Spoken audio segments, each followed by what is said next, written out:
FanDuel's Breakfast at the Breeders' Cup is presented by WinStar Farm and by Fasig-Tipton.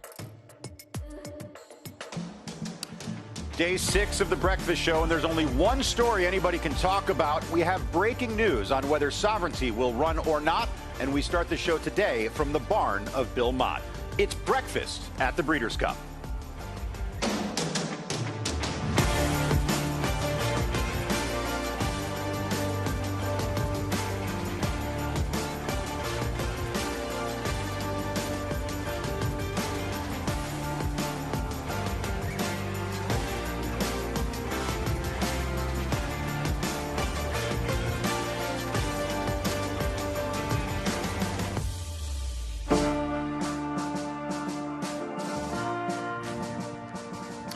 Welcome to Del Mar, and there's a little bit of a fog hanging over the racetrack this morning, and there's a story that's been hanging over the racing world the last 24 hours. We check in with our reporter right off the top, Scott Hazelton, standing by at Bill Mott's barn. Scott? Yeah, Michael, David Grenning of the Daily Racing Form first to report the news that Sovereignty will not run in the Breeders' Cup Classic. Obviously, we had the opportunity to speak to Bill Mott yesterday during the morning show, during the breakfast show, about the development of this horse spiking a fever. Bill Mott is currently out on the track with his other Breeders' Cup contender in Scylla. We're expected to be able to catch Bill around 9 a.m. Pacific time to discuss this. If we have an opportunity to get an update prior to that, Michael, we will do so here at the Bill Mott barn. But we know that Sovereignty will not be competing in the marquee race on Saturday in the Breeders' Cup Classic. It looked like it was going to be the race of the century, one of the great Breeders' Cup Classics of all time with so much star power. You would think, if one of them scratches, it'll still be great. But Sovereignty defecting is such a gut punch. Simon, so many questions will not be answered, whether he can beat the older horses, whether he's a generational talent, whether or not he is going to be Horse of the Year, etc. We have a great event in front of us. But right now with this news, how does it feel to you? Yeah, I mean, it takes something away from what was marked or built to be one of the best Breeders' Cup Classics we've seen in 20 years. And to your point, taking one horse out, you think there's still enough depth in the field that it wouldn't affect the race. But it's the morning line favorite. That's what you have to take away. The morning line favorite here has just presented him so well here through the first 5 days of breakfast at the Breeders' Cup and given everybody here and everybody at Del Mar, an inkling that he was going to really run a big race on Saturday. So it's just unfortunate circumstance, bad timing. I feel very bad for the connections. And decisions going to be made now, whether he goes to stud or stays in training. So that's probably the next decision, because there's no big race in the next 2 months that he can run it. It just isn't. And Joe, from the connections that are scratching to the connections still in the race, I mean, you're a competitor. You've been in big races. You've been in grade ones. You've been at the highest levels of this game. When the number one contender scratches out, as a competitor, you want that horse to be against you. You want to be able to beat that horse and say, hey, I did it. Yeah, 100%. I mean, to Simon's point, this was marked out to be one of the best classics ever, and for Sovereignty to be out, not only do you feel bad for the connections, but the other connections as well. They wanted a shot at him, especially Journalism, who lost to him quite a few times by Aza, and I mean, it's really just sad for everyone. I mean, it just underscores how hard this game is. We keep saying it as someone's been on that side of the fence, in the early part of my career. It's just, of all the things that could happen, of all the timing that could happen, just a little fever. And Joe, this happened to you with I Want Revenge in the Kentucky Derby, scratched right before it. What do you put us in the mind of Junior Alvarado right now, because he has other mounts in Breeders' Cup that he's got to worry about, but just the devastating blow of losing the best horse you've ever been on. I would say from personal experience, you're in shock a little bit, because I mean, sometimes you'll hear rumors and rumblings and stuff, and for Junior, obviously he heard yesterday that he had a fever, so he was hoping that everything would be fine. But I mean, I'm sure you're in a little bit of shock, because I mean, we could speak on it. He was doing so good, working, galloping and everything, and then you get that gut wrench. But as an athlete, it's hard to do, but you have to put it behind you, because you have other mounts that day, and you have to be 100% on top of those as well. So it's not an easy thing to go through at all, but you just have to power through it. And trainer Bill Mott, he has a job to do right now. We're going to take a look at him. He's on the track right now, ponying Scylla out there. He has to worry about those horses that are running at this point. the media, us included, are going to be inundating him with questions and putting a microphone in his face. As you can see Scylla out there on the track. And Bill he's got to compartmentalize, much like Junior has to, and keep his mind on the horses that are running and what he has to do going forward. Yeah, it's definitely not an easy morning for him. I will say that is one good thing about horses. I feel like you can kind of get away from everything. It sounds silly to say, but he's probably at ease, I would have to think, just being out on the track with another horse, just to try and get his mind off of it as much as he can. When you sit on top of the pony, nobody can talk to you. It's a great escape. It's a great place to go. And look, and the positive side of it, he's got other horses to run. The worst thing is to come out with just Sovereignty, and you scratch and you got nothing. So he's got other things to take care of. He's Bill's been down this road before. It's unfortunate timing. I mean, there's nothing complicated to it. Horse got a fever, didn't recover, and he's going to be out. So the next thing will be getting him well enough to be able to ship back east and decide what they're going to do. As a trainer, what's more frustrating, when it's something you can't control, like spike in a fever, or something you can't control that you missed? I think it's something that you can't control. Obviously, I always say this: training horses, you've just got to eliminate the things that can go wrong. I mean, that's what Bill always taught me from a get-go. There are multiple things that can go wrong. You just have to eliminate things that can go wrong out of your control. But something like this, it's just so unfortunate. It really is, and I feel sorry for him. But that's where we're at. I mean, if there is a positive, at least it's not a serious injury. I mean, a fever you can hopefully get over more than a serious injury. I mean, and it underscores the care these horses get, having the temperatures taken. There's a couple of things to positive. They found it 4 days ahead of time. Sometimes, taking temperatures is key, because some horses, like a human, he'll have a 98.4. Some humans might have a 99.1. You don't know the benchmark. So taking these temperatures every morning, it gives you a good foundation, a good benchmark. So he knew he spiked right away, and it didn't go missed, and if he'd run with this, he probably, nothing bad happens to him, but you just don't perform your best. It's like nothing bad happens unless you count losing as bad. Yeah. Because that probably happens. He probably loses if he has to run with a fever. If it happened the day of the race and they don't know, and he's got a little viral infection. It hasn't caused the fever yet, but he's not feeling 100%. At any rate, I do want to say, though, it is great to be in this new day and age of racing where safety is paramount. I think Bill Mott would have caught this 20 years ago as well. He's such a careful horseman. But now this is the rule, not the extra careful guy. Everyone is the extra careful guy now. Yep. Let's check in with Andy Biancone. Mike, Simon, Joe, obviously gutting news about Sovereignty, but as you guys said, horses first, and Bill Mott has displayed nothing but the best horsemanship throughout this entire week and always, so to no surprise, Sovereignty's health is the most priority. With that being said, we still have a lot to look forward to this morning here on the breakfast show. Todd Pletcher's Breeders' Cup Classic set all went out and stood at the gate this morning. This is part of his regular race day routine, so we will catch up with Todd later to see how Mind Frame, Fierceness, and Antiquarian did after they galloped as they stood in the gate. But something else to look forward to, around 8 o'clock, 8:30, Carlos Quevedo, the exercise rider for Ted Nafy, has been so kind to wear the jockey cam, and Ted Nafy is going to be standing in the gate later. So we will get a full view of that jockey cam perspective of his gallop and standing in the gate. And of course, we will catch up with Todd later on, Caton. Yeah, Andy, Chad Brown is actually stabled on the backside in the same barn with Bill Mott. Mott and Chad both returned from the track with their most recent trainees, and right now Chad has had a long conversation with Bill, expressing some condolences, obviously, about the situation with Sovereignty, Bill staying on the pony. Chad, with 7 Breeders' Cup horses to train, Village Voice just got back, and right behind me, Sierra Leone, just hanging out.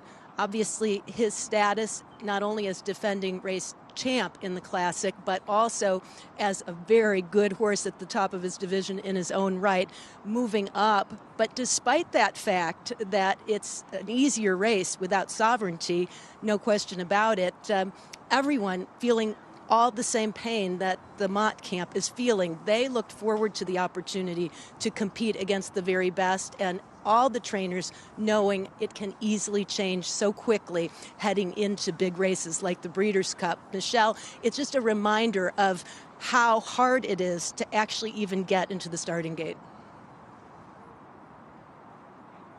I think that sentiment is echoed many, many times. Just to get in the gate is a challenge. We've actually been posted up here outside of Journalism's barn, the barn of Michael McCarthy, and we've since missed them, but they were walking around here. We had him and Formidable Man and Nakatoni all out for a stroll. Him and Journalism and his stablemate Formidable Man have since headed out to the racetrack to do their bit of training, but we're going to hang around here, talk to some of the connections, and get their reactions on the loss of Sovereignty. Going to head it back over now to the set, guys.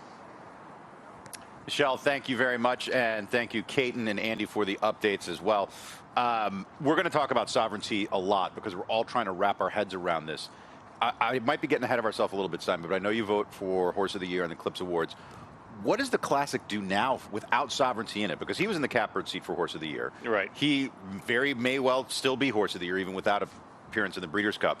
But a horse like Sierra Leone, a horse like Journalism, a horse like Fierceness, if one of these horses wins the Breeders' Cup Classic, is there a chance they could steal Horse of the Year honors away from Sovereignty? Yeah, I mean, this race was designed to wrap up year-end honors, right, and really crown the champion. So, yeah, I think it throws that conversation into a little bit of chaos. You know, there'll be some sentiment for trainer Bill Mott and what he went through. I think, you know, it all depends on who wins the race. I mean, if Journalism wins this race by 2 or 3, everyone's going to be sitting in the grandstand and say, well, Sovereignty could have won by, you know, he beat him by 5 or 6. So, yeah, it really upends the conversation. There's no question about that. But what about a horse like Fierceness, winner of the Pacific Classic and the Breeders' Cup Classic? He would be a 3-time Grade 1 winner this year, or a 2-time Grade 1 winner this year. He'd make, I don't know, like $4.5 million.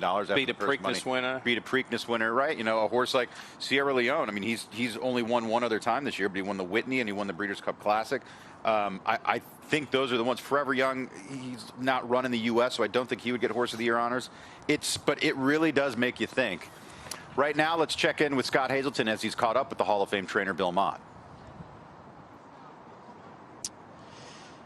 Yeah, Bill, you told us that if things came back overnight or at any point from when we last spoke to you that you would go ahead and scratch. Is that what happened? Right. Yeah, I said if he respikes another fever, he'll be out of the Breeders' Cup. And yesterday afternoon about 3 o'clock, he respiked another fever, even though he'd had some medication in him from 6 o'clock that morning. He respiked another fever, and we retreated him. And, of course, now he's on antibiotics. Seems to be doing well this morning. His temp's down to just 1 tick above normal, and he looks bright and looks pretty good. But he's definitely out of the Breeders' Cup. I mean, there's no, you know, he'll be scratched. Have you seen any change in his demeanor at all? No, it's unbelievable. I mean, he still has not missed a note. He's in his hay bag. He eats all the hay and alfalfa that's on the ground, and he goes to his hay bag, and he's got his nose in there, and he seems to have a good attitude. I mean, he doesn't, I don't know if he knows he's sick. How do you process this with the timing of it and everything? Is there anything that you can look back on or just rely on from your experiences? There's nothing that I would have changed. There's nothing we can do about it.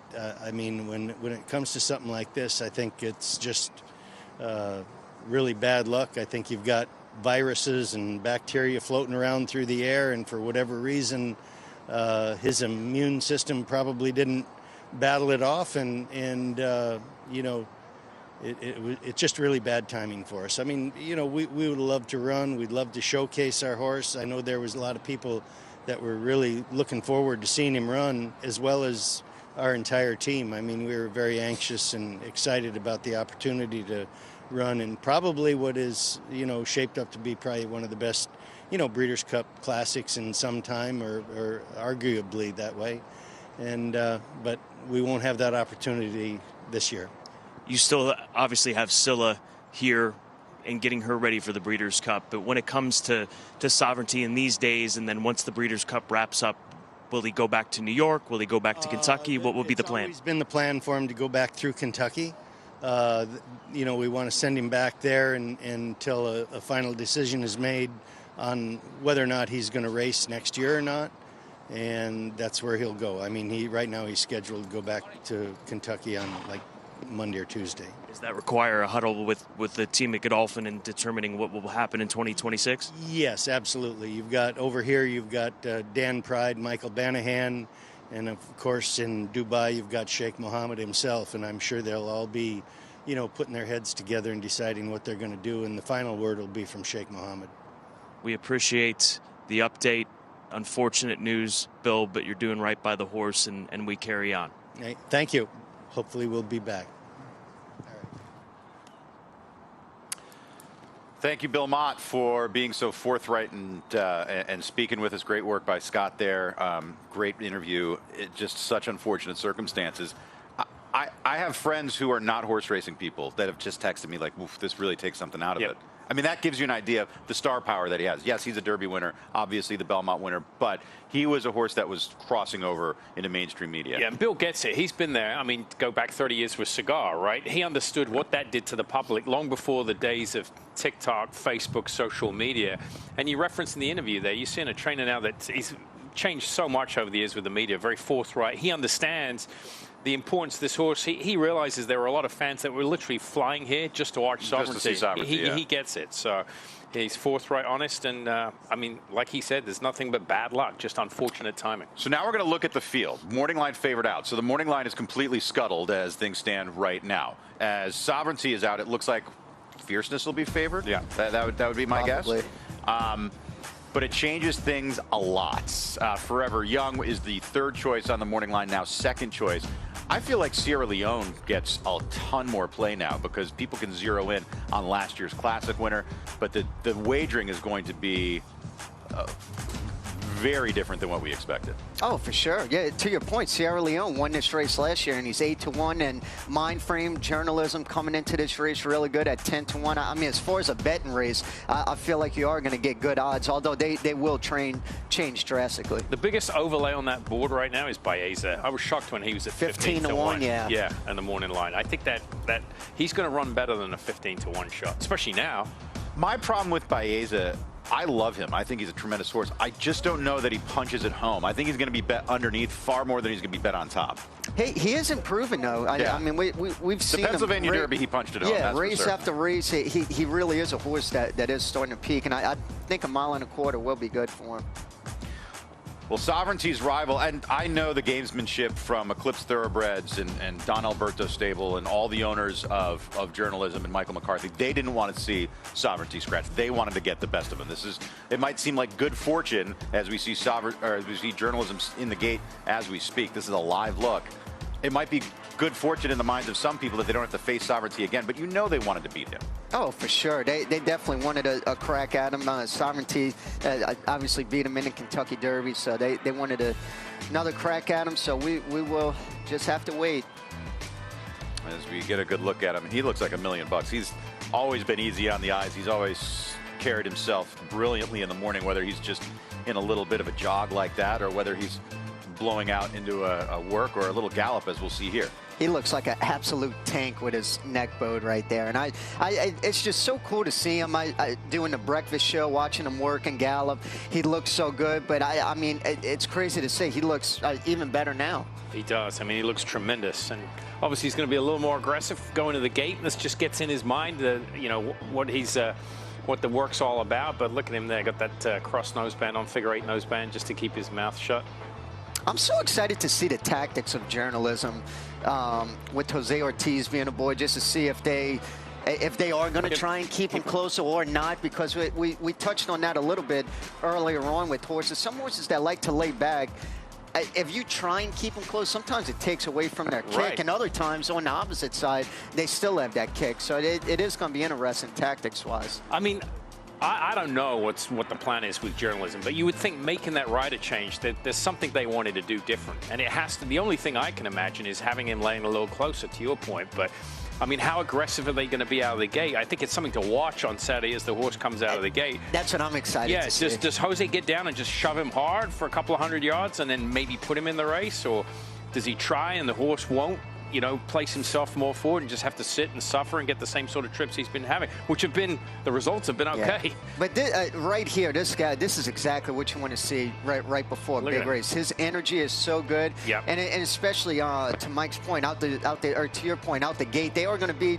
a little bit aggressive early just because they kind of know it's go time, but this is the exact sort of energy you want to see right before a big race. Aggressive in a good fashion. Obviously, the temperature's a little cooler here this morning. That'll make a horse jump into the the bridle a little bit as well when they feel that cool air as well. So there's a look at journalism as we speak with the, I mean, this is something out of a movie. Come on, a cinematographer couldn't get this shot with the sun rising up and the elongated shadows of the. I was going to say, it's perfect on him. Oh, it looks, it's just gorgeous. As journalism's finishing up his gallop here, all systems go for the favorite from this year's Kentucky Derby, the Haskell and the Preakness winner. He is a classic winner, a tremendous horse, and he is going to be a shorter price than we expected come Breeders' Cup Classic. Let's check in with Michelle Yu once again. Well, I'm joined right now by Aaron Wellman of Eclipse Thoroughbreds, and he was actually interference. I was on my way to Michael McCarthy's office, and literally Michael just went like this and shoved Aaron in my way. It was like throwing you to the wolves. That was so unnice of him. I mean, I'm kind of built like a fullback, so got to take one for the team. I appreciate you stepping in there. I'm still going to find Michael McCarthy later on. Big news this morning with Sovereignty being out of the Breeders' Cup Classic. What does that mean for you? Is it a positive, or do you feel like I really wanted some redemption? Look, my heart goes out to those connections. They've had an incredible year, and honestly, you just hate to see it. We all worked so hard to get to this point all year long, and to have it taken away from you 72 hours before the Breeders' Cup Classic after the season Sovereignty's had is just crushing. So for me, the only sentiments I have are just kind of a pit in my stomach, because we all know how delicate these situations are and how quickly it can be taken away from you, and it can happen to anybody. So honestly, just thinking about him and now just trying to focus on our horse, and hopefully everything goes smooth for everybody and we get as many healthy horses into the gate as we can. Well, I know Sadie's been here watching journalism every single day, because she's beat me out to the barn, right? But you, Eclipse, have like 76 horses running in the Breeders' Cup. Can you kind of run us through some of your other contenders here that aren't getting as much attention as journalism? Yeah, actually just two other fillies that run against each other in the juvenile fillies on Friday. A little bit more seasoned filly in Levi Lumiere, who was third in the Oakleaf last time. We feel like she's a really progressive filly that kind of was a victim of her own success early by breaking her maiden so early in the season and not really having too many places to go. So we needed to figure out the path to get to where we will be on Friday, and hopefully she's hitting her stride for Michael here pretty well. And then a really unexposed filly called Meaning, who's just run once. It's a really ambitious game plan for us, but she's a daughter of Gunrunner that we've thought very highly of from day one, and she broke her maiden first time out sprinting, going 6.5 at Los Al, which isn't a conventional path to get to the Breeders' Cup Juvenile Fillies, but she was like 1 week behind running at Del Mar, which would have allowed us to run in the Oakleaf as the traditional prep, but just wasn't quite there. So since that debut, we've been pointing for this, and she's trained brilliantly, and what she lacks in seasoning, hopefully she makes for a natural talent. In theory, you could have split them up, right? Levi Lumiere has some turf form. She does, yeah. She's kind of a tweener, and we were forced to decide which race to go in, and with the turf being a 14-horse field and the dirt race being 8 or 9, depending on her status, we were just a little concerned about post position compromising Levi Lumiere if she didn't draw well. Last year with Vixen, we drew 13, and that was kind of a over before it started situation, so we decided to go in the dirt. Her dirt form is solid, and it's a wide open race on Friday, and she's in with a puncher's chance. You guys have had big success at Del Mar with the Breeders' Cup. Let's go back to Aloha West and just relive that moment for me. Yeah, it was pretty surreal. You know, just sort of a horse that came from out of the clouds, both figuratively and literally. Do you remember walking with me outside the paddock? And I was like, Aaron, let's talk about your horse, because he looked so good training. And you were like, this horse actually has a chance. And you told everybody on the breakfast show this horse was legit. Yeah, he was flying in way under the radar that week. And, yeah, I remember Paddock schooled him before he trained one morning, and you happened to be out there. And he was touting himself. I didn't have to do the talking for him. And thankfully, he showed up with the goods on Breeders' Cup Day. I'm going to go stand outside the paddock and see your horse's school today, and so I know which one's touting itself. Please do that. Thanks for the time, Aaron. Appreciate it. Anytime, Michelle. And if you'll remember on that photo for Aloha West, they went down to the shutter cam, and on shutter cam it looked like Dr. Shivel won. Even the shutter cam had Dr. Chivel in front. It wasn't until they had that photo. It was the narrowest of margins. And I was gutted for Mark Latt and that company, but I felt so great for Wayne Catalano. Excellent horseman. And he might have he might have a Charlie Appleby-like percentage in the Breeders' Cup because he only comes with runners. Yeah, no, he really does. Dreamin' of Anna, I think was one of his first ones. And yeah, that's very high percentage. By the way, you have to catch Wayne Catalano after he wins a Breeders' Cup race, because he is the dancingest fool I've ever seen in my life. We were at it was like the Grey Goose Breeders' Cup party when they were a sponsor back in the day up in Santa Anita after Dreaming of Anna won. He was on the dance floor, I'm not kidding you, for like 3 hours straight. He never left. Really? I mean, you want to talk about cutting a rug. The cat man. Yeah, and he cooks, he trains, and he dances. I mean, if that's not a renaissance man, I don't know what is. We're going to take a break. When we return, we'll have more from day 6 of Breakfast at the Breeders' Cup. The sun has risen, although the chances on Sovereignty going into the Classic have been reported to be nil, as he is a late scratch from the biggest race of the weekend.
Time of year at a racing facility.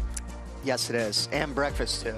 If you ever make it out and you have connections that are in the races, it's fantastic. Matt Dinnerman, the track announcer from Oaklawn, is announcing the horses as they come out onto the track in their saddle towels for their gallops and whatnot. It's really, truly a great experience. We'll have Drew Fleming on later today. We'll talk about the entire Breeders' Cup experience, not just here at Del Mar, but in the years coming up, because we have a couple of good ones in front of us next year at Keeneland and 2 years at Belmont Park. But first things first, we have a horse on the turf course as Argine getting ready to roll here. There was a little bit of action out there on the Jimmy Durante turf course. And let's take a look once again at the work animation, Simon. You pleaded hard for this because you wanted to really give people at home a perspective. And look, I've been doing this my whole life, and it helps me as well, what these works look like. This is a 5/8 work, and there's the scale of times on the bottom. Yeah, left-hand side, 1:04. A minute and 4 seconds would be a very slow 5 furlongs work, and a 58 just shy of a minute would be very fast. Now, a couple of things you have to take into consideration here on the turf course. One, the cones are out, the dogs in the parlance of racetrackers, we like to say. So the horses are galloping or training way on the outside. And number two, as we've spoken about with the Japanese horses, they'll do a little blowout a couple of days before the race. This horse worked 5 furlongs in 1:10 and 3, or 1:10 and 6100. That sounds the exact opposite of a blowout. Yeah, exactly. That's extremely slow. Remember, I marked 104 was slow. But you have to take into consideration it's Wednesday. He's running on Saturday. All this is, I touched on what a 2-minute lick was. Again, another racetrack term. That's galloping a mile in 15. Every eighth of a mile is 15 seconds, and that's basically what he's doing here. Yeah, and especially this is about all you would want to do. Yes. 3/8 out, just kind of a glorified quick gallop, just kind of stretch his legs over the turf. You could see Frankie just really trying. You could see his head's kind of lean to the right. Just trying to get him to settle down a little bit. But yeah, 3 days out, you don't want to do anything crazy. I mean, at most, I know some guys who maybe do like a quick blowout, maybe quarter mile, 3/8 or something, and then pull him up right away. But yeah, this is just a glorified leg stretcher. Just to get his feel over the track. Well, let me ask you this, because we're putting up the time as if it were a work. 104 you have as a slow work. This is 33 lengths slower than that. What's the difference between a slow work like this and just a regular gallop? This is a gallop. This wouldn't even register as a work in the United States. Okay. Okay? They wouldn't mark this down. They wouldn't mark it down as a 5 furlong work. I mean, visually, just look at him. It's pretty much a gallop, a quick gallop. Yeah. It's funny, though, because I've always had the opinion that training horses is more art than science, right? I mean, for sure. There's dozens and dozens of different formats and ways to train a horse, and all trainers have their own specific touch. But you see just the massive difference from how they train in Japan to how they train in the U.S., and yet come race time, the results are the same. Yes. And Simon makes a great point, too. I don't know if it's 104 and change or 105, but at some point, they won't even give you a recorded workout if it's too slow. So now we have Salawi on the turf. Getting a good look at Salawi. He's in Breeders' Cup turf. 30-1 morning line, so one of those horses that's a little bit on the outside looking in. But yeah, coming off that nose victory in the Canadian International at Woodbine, he was 10-1 that day. So yeah, bit of a long shot, but he's another one just going out for a leg stretcher. 3 days out, not looking for anything too intense. So 52-4, the clocking for the 4 furlong drill. So another one that's somewhat pedestrian. Yeah, so this actually would register barely, I think, as a slow half-mile work, but this is going to be a little quicker than what you saw with the horse that we've just shown you. And look, he had no Breeders' Cup turf form up until, what, a month ago? I mean, he just wasn't in the same realm as some of these. I mean, he's running in the Royal Hunt Cup. That's a massive handicap at Royal Ascot, the Chesterfield Cup. I mean, those races aren't, stepping stones to the Breeders' Cup turf. But what's happened in his last 2 starts, he won a 1.25 mile race as when they stretched him out at the Winter Hill Stakes in Windsor, and he won the Canadian International barely by a nose. So, I mean, he's going to be a massive number. He's 50-1 or higher, but good-looking individual. He's by well-bred 5-year-old gelding. As we get a good look at him, once again, just a nice and easy 52-4, 4 furlong gallop here, and getting around the dogs. I mean, they all look like $1 million. I mean, this horse is very well bred. He's a 5-year-old gelding son of Bowie. He's supposed to look like $1 million. And yeah, you talk about the campaign to get here. It's been a little spotty, to say the least, but he really opened up some eyes in the Canadian International, also because he beat Tawny Port, and Tawny Port is a proven commodity here in the U.S. for Miguel Clement. And you can see his body language there, too. Nice and easy. That's probably exactly what they wanted, only being 3 days out. Not a huge gallop out there, so I think that time's perfect, being that close to the race. As Salawi, once again, this is a live look here on the turf course at Del Mar. We check in right now with Andy Biancone. Rich Mendez from More Play Racing. Rich, so exciting to see she's so spicy training. She's been looking excellent. How do you feel like she's doing coming into her race? I mean, look, after the Kentucky Downs, she came out of the race really, really well. And everything points to her doing the same thing. She's been training really, really well. Jose has her feeling really good this morning. Watching her gallop this morning was nice because, she's on her toes. She's asking the rider she wants to go. So all systems go, so to speak. She's one of the fastest fillies in the world. I cannot wait to see her cut back to 5 furlongs. But More Play Racing also has some exciting stuff going on. I know you guys are founding a new charity called the Always Dream Foundation. Absolutely. We're kicking it off sometime in January during the Pegasus. And it's a little bit of kind of a spider web, right? Some of it is going to go back to the horse care, some of it to children. So we're excited about it, giving back. We did some stuff in Saratoga already, so that's also a priority of ours. And when is the launch of this foundation? In January, sometime in January during the Pegasus. We'll have a huge pickleball tournament, so if you guys play pickleball and want to support the foundation, come out and hang out with us. Rich, thank you so much. We wish you the best of luck with She's So Spicy this week, and of course looking forward to see the start of Always Dream Foundation. We're excited to see her and also excited about the foundation. Thank you. Rich Mendez always giving back, and also the Breeders' Cup charities giving back as well. Keep in mind, any of the merchandise that is purchased through Breeders' Cup goes to charity.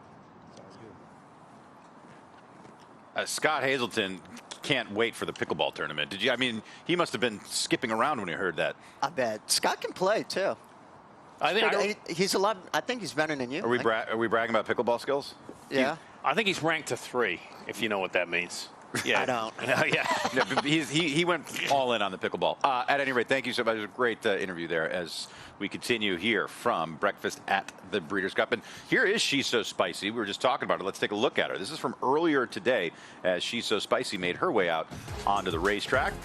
There is under the cover of darkness, Jose D'Angelo's charge here, 6-1 in the turf sprint.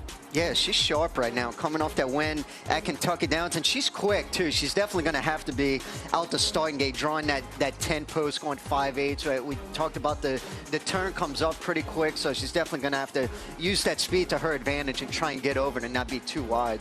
I mean, she's only had one bad race, and that's when she shipped halfway around the world to Royal Ascot. Didn't show up, and then she came back and showed that it was none the worse for wear with that win last time out. So she's a very fast filly, a very consistent filly, taking on older horses for the first time. So be interesting to see how that plays out.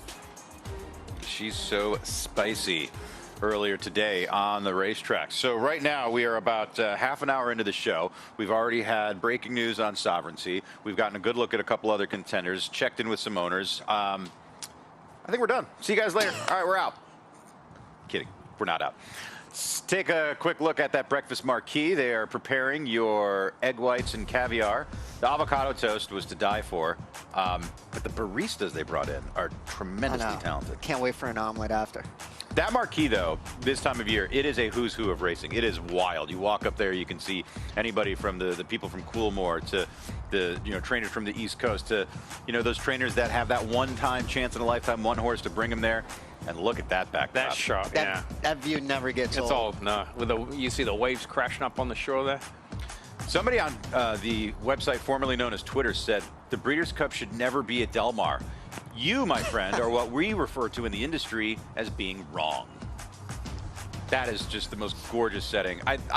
Look, I would love to call Del Mar home. I kind of imagine it as my home. My goal in life is to live down here full time, but this is one of the great venues, and it's been a new era of Breeders' Cup the last 15 years, or last 10 years really, since 2015. They had their first Breeders' Cup in 2015 at Keeneland, their first one here in 2017, and now those two tracks have been the regular rotation over the last decade. And I will quibble with that none, because I think these are just tremendous, tremendous days when we have the Breeders' Cup here in Southern California.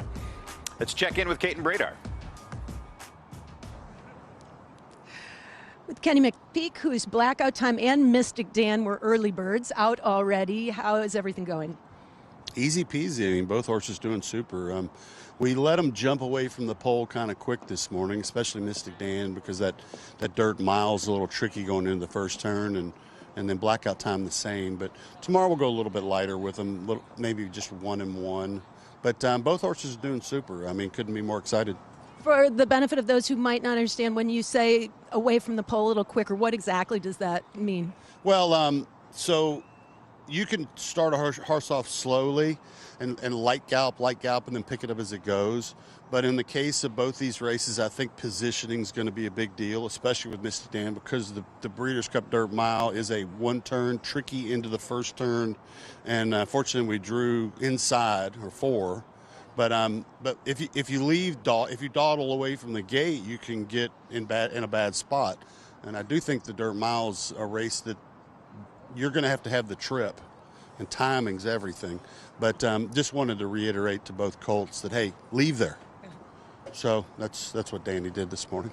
Blackout Time is a 2-year-old and strikes me as kind of an old soul. I mean, he's still got a little bit of the youngster about him, but at the same time, he's always seemed very mature. Is that what you have felt about him? Probably one of the most exciting young horses I've ever brought to Breeders' Cup. You know, I think this horse is, if he has a really good next 6 months or a year, I think you're going to be hearing and reading a lot about him. He wants to run all day long. You're right, he is ultra smart, really kind, sweet horse for a colt. Most of them can be a little nippy here and there, but he could very well take us right back to the Derby that Mystic Dan's already done. Finally, Kenny, I know the circumstances are different and unique, but given what has commenced with Torpedo Anna recently and having to retire prior to the Breeders' Cup, you can kind of commiserate a bit with Bill Mott and Sovereignty defecting. Kind of describe the emotions and what that's like. Well, it's dealing with that, but it could be much worse. I mean, a fever is easy to deal with. I mean, but if a horse came back bad from a gallop or something like that, or a workout. But yeah, I mean, you do all this planning and you come up to these things, and then it doesn't work out. So, in many ways, it's tough. But Bill's a veteran. Bill knows, and I think many of us that do this. I mean, you get a bit bulletproof, and I'm sure he's he doesn't feel badly about it. He's just doing the right thing for the horse. That's all he can do. You just trust the horse and your instincts, but you cross your fingers and toes that everything goes well to get him to that next start. Yeah, for sure. I mean, we would love to be here with Torpedo Anna this year. It just didn't work out that way. And many other years I've had horses that I thought I could win Breeders' Cup races, and timing's everything, and it's all got to come together. Appreciate your time, and best of luck the rest of the way. All right, thanks. Kenny McPeek again with still 2 Breeders' Cup hopefuls, including the Kentucky Derby winner, Mystic Dan, as well as the hopeful, aspiring 2-year-old Blackout Time. Hope springs eternal with the 2-year-old in the barn as we take a look. Blackout Time 5-1 on the morning line. Third choice behind the local hope for Bob Baffert and Brandt, and of course the uber talented and accomplished Ted Nafy. I think Blackout Time's very live in here. 2 back, he broke his maiden by 9 lengths at Ellis Park, going a mile, went straight into Grade 1 company in the Breeders' Fraternity, and I thought ran a really good second to Ted Nafy. And one thing about him, every one of his races he's improved number-wise, so he's definitely on the improve, and you could see he's a big, good-looking horse. And Simon, we've talked about it all week, he's by not this time. Sire cannot do anything wrong at all. Hottest sire on the planet, and Kenny McPeek said he wants to run all day, and when you look at him physically, you can understand that. But his physique, he's built like a distance horse, a 2-turn horse, a horse that's bought really for next year more than this year, right? These are the types of horses that they're looking to be, in Mystic Dan's shoes next year in the Kentucky Derby. That's the plan with these types of runners. As we get a good look at Blackout Time on the track, pointed for the juvenile. I just love his progression, and it might look in and out if you just look at how his finishes. Second by 3rd, wins by 9 3/4, second by 2 3/4, but the second by 2 3/4 was to Ted Nafy in the Breeders' Futurity. He got faster in each start. And the thing that's really important, speaking to what you just said, Simon, he got faster when he went 2 turns. He ran faster speed figures, both on Thorograph, on Ragozin, and also on Bayer speed figures. So the progression is continuing as he stretches out. I think whatever he does as a 2-year-old is just pure gravy, because I think physically next year you're going to see a pretty impressive individual, because he's got to grow into that frame, develop. He's drawn the one hole. No, he's not drawn the 1 hole. What? He's two. Yeah, so he had the 1 hole last time out, which he overcame. I mean, he's got tactical speed for a big horse. He lays close. This race is a mile and a 16th. We've talked about a mile and a 16th, a mile at Del Mar. You have to be forwardly placed. Historically, speed is very dominant when you're running a mile or a mile and a 16th at Del Mar. Short run into the first turn. It's key to have tactical positioning early. And that's why I think he has such a good shot, even coming from the 2-0, because a lot of Kenny's horses, he teaches them young to kind of sit in the pocket. I mean, think of Mystic Dan, all those inside trips he's had. And I really think, even in his last race, drawing the 1 hole, he was very comfortable, especially for a young horse, staying inside, being able to kick dirt, get dirt, and kick out. And I think he's going to have a lot of speed to run at, too. As Blackout Time out on the track yesterday, and a good look at this horse as he is pointed for the juvenile. Right now, let's check in once again with Michelle Yu. Speaking right now with Emily Ellingwood, who is actually working for Chad Summers. So you guys came here with dry powder. But Emily is a seasoned pro when it comes to the Breeders' Cup because you were the regular daily rider of White Obario the year that he won the Classic. Kind of flashback to that year. What was it like leading up to it? Because he had all the eyes on him, and you had to go out there and look pretty every day. It was a great experience. I'm very happy to be back here with dry powder. Hopefully we get to do it all over again and get the big win, get the flowers, and go home a winner. It hasn't been different because when you were White Obario, he was the favorite. Everyone was looking at him, and now dry powder's under the radar. So it's a little bit different, like not a bunch of people watching you from the rail yelling at you. No, not really. I have a lot of trust in this filly. She's been training really well. She's very nice to get on. Poncho used to gallop her all the time back in New York, so I was lucky enough to come out here with Chad. But she's a pretty easygoing filly, super professional. She's been handling it very well, so I have high hopes for her. And you've gotten on a couple of other Breeders' Cup horses as well, right? Does that feel good to be out here and have the phone call, ring, ring, hey, Emily, can you come get on a horse? Is it any good? It's a Breeders' Cup runner. Yeah, no, it's been great to be back and getting the opportunity to ride multiple different Breeders' Cup contenders, and we'll see how they all do. And you know what you can always do on Sunday is come ride my horse for me. I know.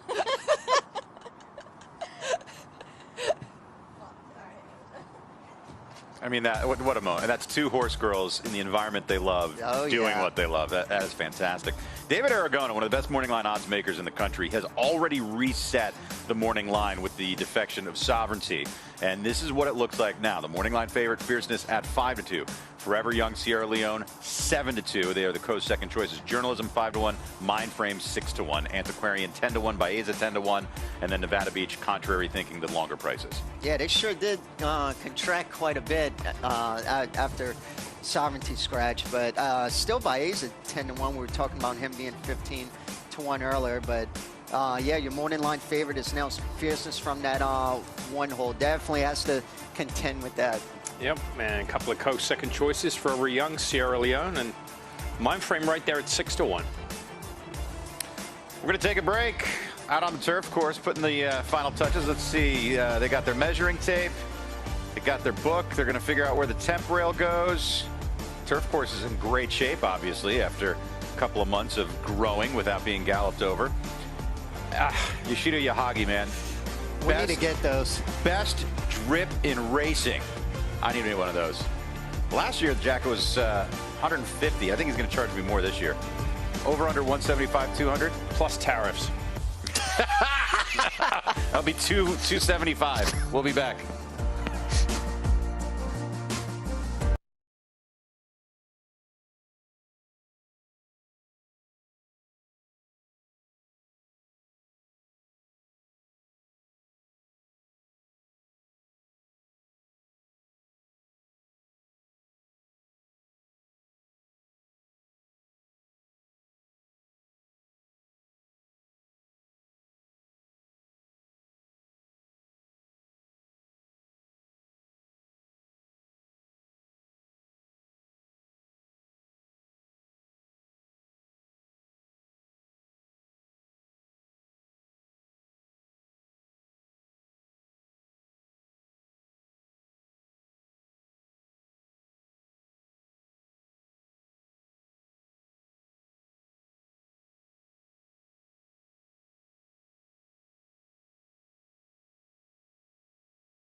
Racing is combining that tradition with cutting-edge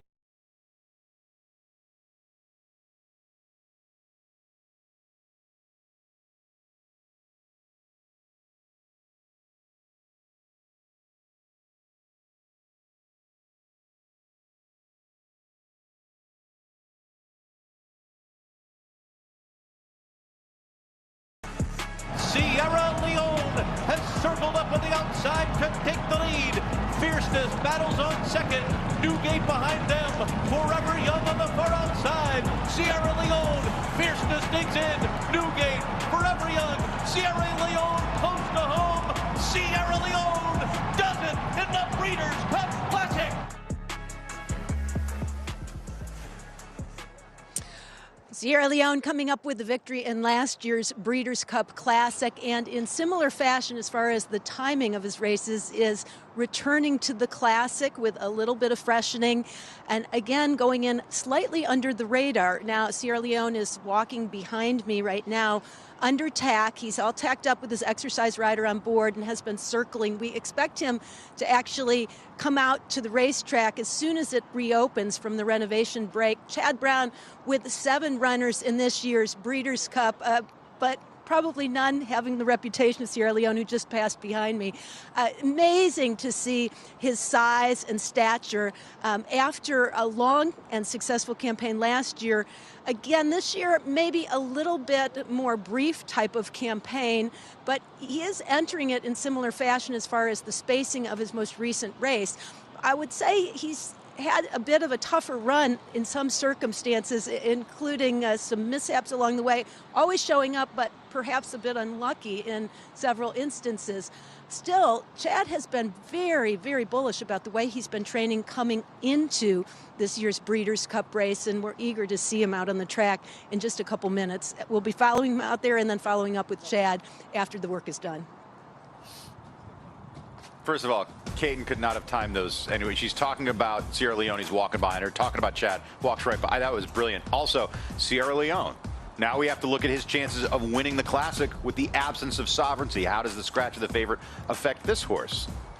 I don't think it does as far as the pace, right? I mean, sovereignty is lays there. I don't think it affects the pace, especially as, you know, we got contrary thinking in there as well. So, I mean, obviously he was the beneficiary of a really fast pace last year. I mean, that was, of all the races he's run, that was the fastest open half mile. And look what it did for him. It set up his closing kick and he won the Breeders' Cup Classic. So, I mean, you want to see an open half mile this year, 45 and change to set it up for Sierra Leone? I would have to think country thinking's gonna try and go down. I mean, 44-4. That shocked me last year, and that's what was so impressive to me with Fierceness.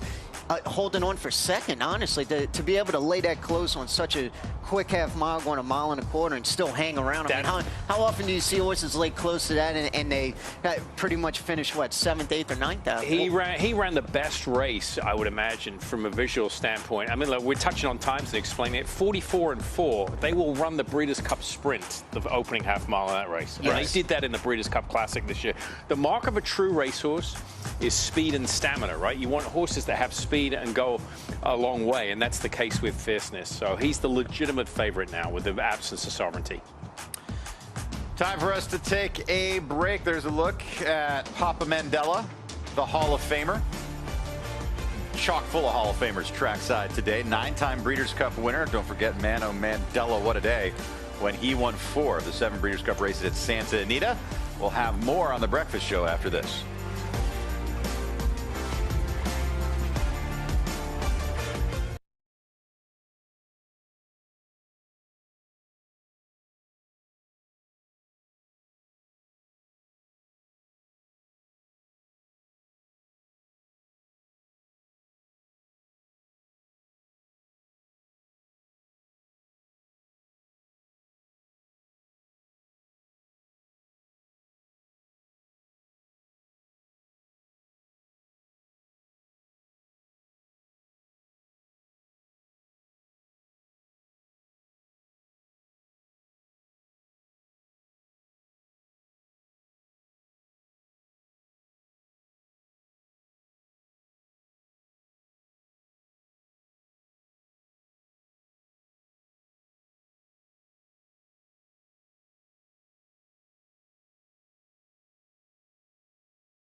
the lead. Muktahem running this big race in second, and still there's distance back to Gabby's sister, who is in third place, late on the scene for a places remake. But Straight No Chaser, the Breeders' Cup winner, will win the Riyadh Dirt Sprint.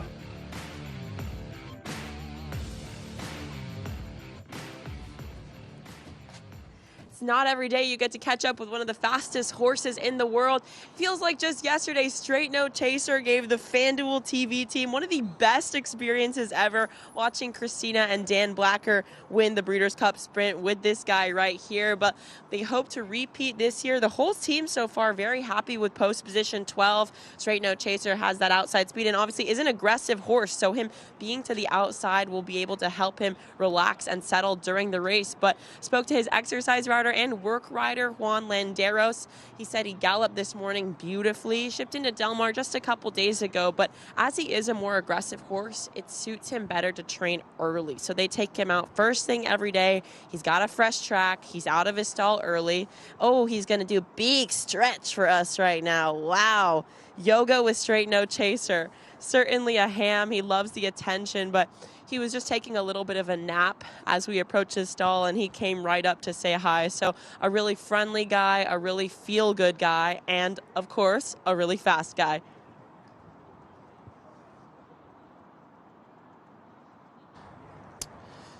Well, here with Alberto Reese, and let's wrap a little bit about Johannes. Back at it again, came so close last year in the FanDuel Breeders' Cup Mile.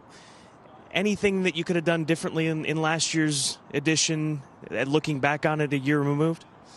Well, you just can improve from a second and go into first, Scott. No, honestly, I think last year we have a good trip. I was settled in a nice spot to go into the first turn. I was capable to have him relax on the backside, and look, from my standpoint, I was trialing really well. Cal Spark was the horse to follow, and come around him at the quarter pole and fight very hard with a notable speech. I put him away by the 16th pole, but unfortunately, more than looks run us down. He had a vigorous campaign compared to this year compared to last year, I should say, compared to this year, Umberto. But what did you see from him in his most recent race at Santa Anita? Look, I would say then obviously the trip in Saratoga was a messy trip, and definitely, you know, we're gonna take like the race at Santa Anita like he's real race coming back from a long layoff. So I think he responded pretty well. The horse his health is good, he's doing well.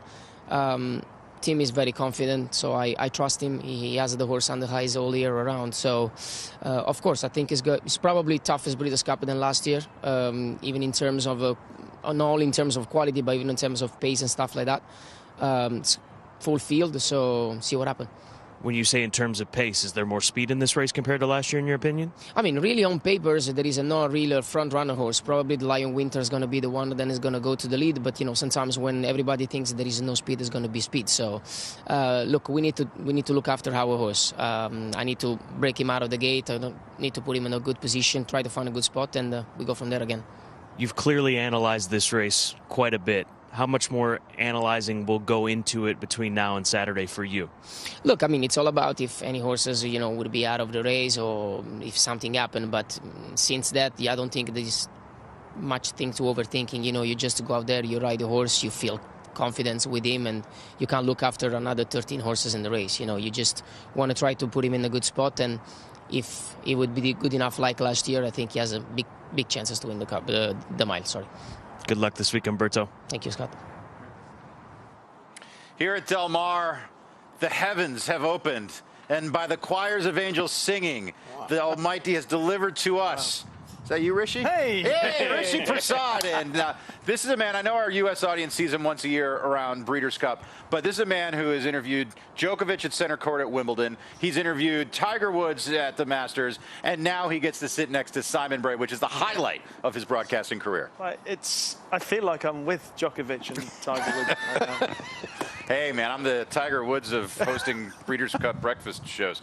At any rate, first thing I want to ask you about, the first thing you said on the show when you arrived was like a child, you were anticipating seeing Sovereignty. It affects all of us. It affects all the connections, but it certainly affects you. I mean, it's just such a gut punch. Deflated. My balloon's been popped. I feel so disappointed, like so many people, understandably. I guess the only thing I would be thinking when I was walking over here, I was with Scott when he was interviewing Bill Mott, and when I was walking over, only consolation is that it's happened today, and we have a couple of days to build ourselves up for all the good stuff still to come, and there's still a lot of good stuff. Yeah. So hopefully by the time we get to Friday and first Breeders' Cup race gets underway, it will be parked for the moment. So Sheikh Mohammed's Godolphin outfit and Michael Blanahan and everyone involved in the decision-making process have yet to make a decision. But you've covered international racing for years and years and years. It seems like Sheikh Mohammed's going to want the best horse he's ever had to run in his biggest race in the Dubai World Cup, right? Not just that, but next year is the 30th running of the Dubai World Cup. It's the 30th anniversary of the Dubai World Cup. We all remember the first running of the Dubai World Cup and who trained the winner, one of the greatest horses of all time. We thought we were going to be building up Sovereignty in the same manner. He still might be one of the greatest horses of all time. So I felt all the stars would align, regardless of what happened here, given the fact that Sovereignty is owned by Godolphin, owned by Sheikh Mohammed, and is trained by Bill Mott. Yeah. The 30th anniversary all ties in, going back to Cigar. From what I believe, Dubai are preparing quite huge celebrations to mark the 30th anniversary next year. So who better to have there than the trainer who trained the first one of the Dubai World Cup, who, guess what, trains for Sheikh Mohammed. Well, they even honored it. I was there 5 years ago for the 25th run, and they kind of did the same thing. Bill Mott was a guest of Sheikh Mohammed. It's going to be bigger for next year, from what I understand. So. Well, they don't do anything small in Dubai. It's not like, the 24th running, they really do a whole lot. I mean, we need to get back on that trip, Mike. I mean, I like Dave Weaver, but he's done. I don't care who I have to. Dave. No. Yeah, poor Dave. I don't know who I have to bribe or lie, cheat, steal, or kill to get on that plane to Dubai this year. But it's going to be excellent. Moving on. Yes. We're going to talk about Forever Young right now because the Japanese horses. You could make the argument that some of the best horses in the world come from Japan, and the contingent they bring to these international festivals, be it Dubai or Saudi or here at the Breeders' Cup, has just gotten stronger and stronger in recent years. This might be the best horse they've ever brought over. I'd say he's up there. I mean, this is a horse, you look through his career, it's been remarkable. Yes. The traveling he's done, the races he's running. When he won the Saudi Cup this year, I thought that was one of the most outstanding performances I've seen in the Middle East. That's Dubai, Qatar, Bahrain, whatever you want to call it. His performance in beating Romantic Warrior was magnificent. It looked as if he was beaten when Romantic Warrior blew by him, but he rallied brilliantly, and it felt like that race took a little bit out of him when he went to Dubai for the World Cup. And given that, it's no surprise, obviously, that his campaign has been geared around coming back to the Breeders' Cup Classic with just that prep run to set him right. And I think he'll have an outstanding chance. I felt he ran his race in the Breeders' Cup last year. Right. He was third best, but he was brilliant. He was very good run. That's what he did, but he ran into Fierceness in Sierra Leone, who he has to run into again today. As far as Forever Young, now he doesn't have to take on Sovereignty. Every horse in this classic, it begs the question, what does the defection of Sovereignty do to their chances? Obviously, the easy answer is, well, it makes them better, but specifically Forever Young, how do you think it affects them? Well, the way I saw the race was that they were going to go really hard, and I thought Sovereignty, Sierra Leone would be the two strongest closers, and Forever Young would be the next best closer, because I felt that Sierra Leone ran down Fierceness last year. Forever Young, I thought he had his run last year. I felt that if he was ridden perhaps a little bit more restrained last year, he could have perhaps got a bit closer to Sierra Leone. And I can see maybe if he just sits off them a little bit more than he was last year. He was much more close to the pace than I envisaged 12 months ago. And it was a lightning pace. Before you sat down, Richie, we were talking about the pace. They went 44 seconds to the half mile. That's what they would do in a Breeders' Cup sprint race, except it was a mile and a quarter. I don't know whether they're going to go that fast this year. But, you know, he's got form like he's run twice in the US. He's finished just behind Sierra Leone in the Derby and just behind him in the Classic. This is Sierra Leone here. And this is a live look at Sierra Leone on the racetrack here. And he is a beast as well. I mean, we're so taken by the physicality of these horses, Simon, but he's no slouch himself. No, good-looking individual, and he's just, you know, he's a victim of pace. He needs a sharp pace to close into. He's a big, deep closer, and he needs the setup. He needs the front runners to go fast, the race to kind of fall apart and collapse, and let him pick up the pieces. I thought he ran a great race last time out, where obviously Mindframe lost the rider early on. He ran the best race visually. He came from so far back. Yep. and give him another 100 yards, I think he'd have probably picked up Antequera. I felt he was the biggest danger to Sovereignty. Me too. I personally would make him the favorite for the race. Well, fierceness has been brilliant here at Del Mar. I mean, one of the most brilliant performances was the second to Sierra Leone, but we talked about how fast that pace was. Look, he's got a rabbit out there with contrary thinking to ensure that fast pace for him. Well, again, when we looked at the race beforehand with Sovereignty, and it looked like a really good setup for those two horses because they're strong closers. Right. And now with Sovereignty out the way, I heard you chatting away with Joe and Simon about, you know, Sovereignty being out the way, what that does to the chances of other horses. I think it gives him a great shot at it again to repeat his win in the race last year. I felt like he and, in my dreams, I thought he and Sovereignty were going to lock horns turning into the straight and may the best horse win. Right. And there was a part of me that wanted Sovereignty to win, but with him out of the way, I think you're looking your Breeders' Cup Classic winner. That's strong words from Richie Prasad as this horse, just a routine gallop. Simon, of course, it's not what we're looking for. It's what we're not looking for with these horses at this point. Yeah, it's exactly. I mean, you're dealing with the athletes, you know, the most elite athletes on the world stage here, and we always say that. You know, it's like taking the top 3 footballers. Richie would understand. And I don't mean NFL. Soccer players. You know, just take it from every Premier League team and bring them to a training camp. They all look good. You're looking for something that maybe is slightly amiss, and he's just galloping right now. Canter, as we like to say in Europe. You guys would have seen much more of him than I have, but when I have seen him both 12 months ago and here, he just looks really uncomplicated. Right. Yeah. Very professional. He does what's asked of him, no more, which I think is quite a good thing. You don't want him too exuberant, saving it all for the big day. Chad trains like that, obviously known primarily as a turf trainer for many years. He used to treat his horses more like a European, right? Teach them to relax and sit. He applies that to dirt horses, and that's why you get horses like him that kind of sit. He doesn't train a lot of speed into his horses, trainer Chad Brown. Let's check in with Scott Hazelton. Well, gentlemen, back here at the quarantine barn, and we're just about, I think, 2 minutes away from the scheduled departure of the Aiden O'Brien 7 horses that will be heading out to the track. We're back here. You've got the pony right here just waiting. Just had a chat with him. They're going to walk out of this gate as they're on the far side of the quarantine barn and then make their way down this path, take that left-handed turn, and then head out to the gap. And I would imagine, Michael, that given how on point Aiden O'Brien is with everything that he does, that these horses will be coming out right at 10 after the hour.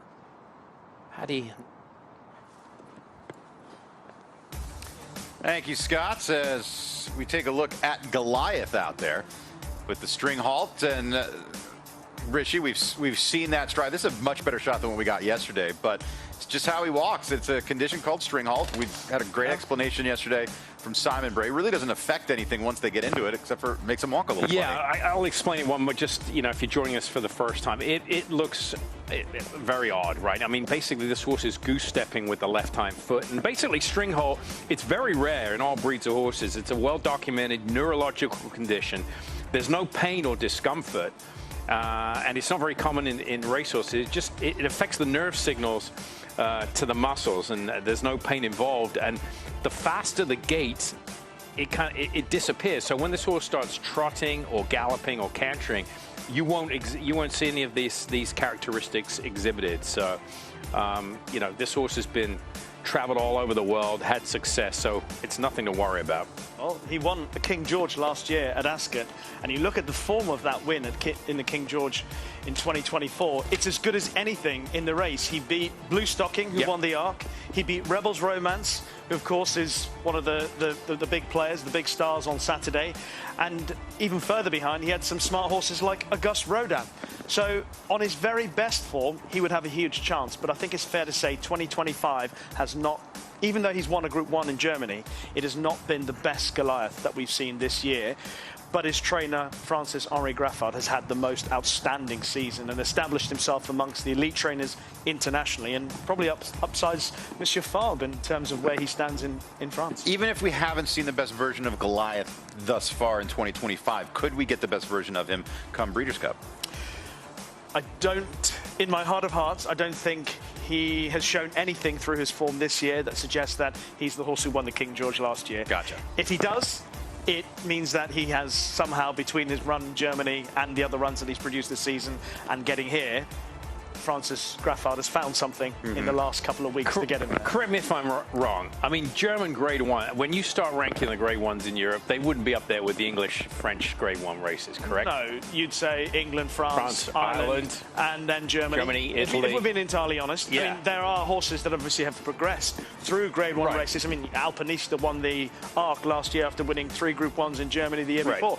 So it's a good stepping stone. It's the exception more than the rule that really good horses show up, right? Yeah, and I think he went to that Group 1 for that reason. For that exact reason. Yes. Okay, I'm just taking these notes. Germany, not quite Ireland, better than Italy. Got it. There's a look at Goliath, and he's 8-1 on the morning line. As So he's watch about him to when, gallop. when he gallops, you're going to see, well, they're just trying to get him straightened away here. He's going to gallop. But you'll see that string hold, that excessive action with the left hind leg. It'll disappear the faster he goes. You can still see it, but at least it looks more in fluid with his other hind leg. But as soon as they accelerate a bit, it'll just look like a normal gallop. Yep. He is a very interesting horse, and despite the fact that it's been a not as brilliant a season in 2025, his career resume stands on its own. And like you said, he's the King George winner a year ago, and we don't know if he still has the club in his bag to get the best of these horses in the turf, but at one time he did. He did. That is exactly it. And the fact that his trainer has had a wonderful season and he's selective with the horses that he campaigns internationally, and the fact that he's brought this horse here means that he must believe there's still a big performance in him. Scott? Well, the Aiden O'Brien team has left the quarantine barn as they are in single file line. The Lion in Winter is leading the way, and Minnie Hawk, she's not too far off the pace. The headliner of this group, undoubtedly, she's sitting fourth in this pack, kind of leaning a little bit to the left there as she takes the left-handed turn for what it's worth. Coming out, True Love follows behind her, Precise as well. So they are just about now setting foot on the track. The Lion in Winter first up as they are on the 7 furlong shoot here, getting ready for their morning training for Aiden O'Brien as he was following right along. Richie, we make such a big deal about this because it's so contrary to American training styles to see them come out in single file like this, just the organization. And is part of it just by, we know part of it's by necessity, but is part of it for Aiden? Does he understand that this is an intimidating look for his competition? I'm sure he understands now after all this time. But I guess for him, and Simon will be able to tell you even more about this, the way they train back home, this is how they go out every morning. Yep. They're used to going out in groups together. First lot, second lot, third lot. So they're very used to operating as a big string. And so for the horses, more importantly, this is something similar to what they would experience back home. Where does Aiden train most, if not all, of his horses? What's his operation like over there? Ballydoyle. It's all at home. They've got the best gallops in the world at home.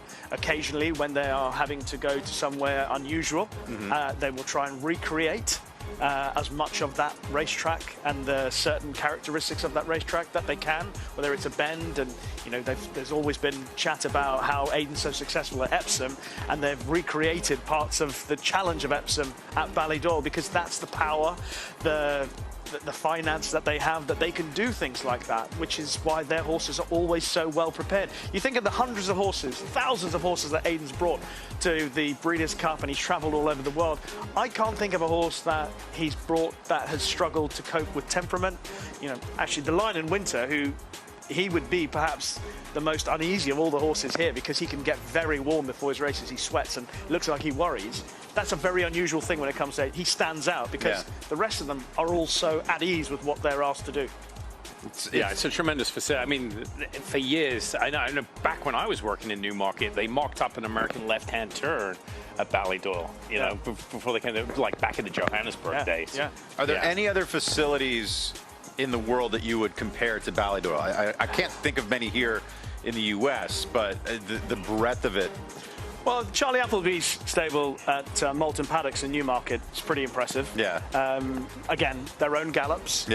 So they don't have to encounter any unnecessary challenges that they don't need. So it's quite similar, but obviously Aiden's probably a little bit larger, and it's fair to say both of them are doing pretty well with the way they go about their operation. Private charters to travel their planes. I mean, what else? Dream. Yeah. The way they do it is what people can only aspire to, given their finance and the facilities they all have at their disposal. But yeah, this is very similar to what they do in Europe. Like we said yesterday, a trainer in England basically has 3 lots, or 3 sets as we call them here in America. In America, they'll have 9 or 10. That's why horses go out one after another very quickly. But you know, they'll send 30, 40 horses out a lot in Europe. And of course, it's not just Aiden's army, it's the O'Brien army, because Donica's horses are here, Joseph's horses are here, so Aiden might ask us to change that name over the next few days. Well, that's because they're his kids. But to us, it's Aiden's army. Look, we all love our own children, yeah. Yeah, he's very much the northern dancer to those two. Yeah, it's very good. Aiden's army out on the racetrack right now. It is impressive. I've never been to Great Britain or Ireland, so I've never seen those facilities. One I have seen that seemed like all-encompassing and large. I went to Zabeel Stables, one in Dubai. Oh, yes. So that was my first experience with a private training yard that had literally everything, including the world's biggest equine pool I've ever seen. Yes, that Satish Seymour train there. Yeah. Bhupat Seymour.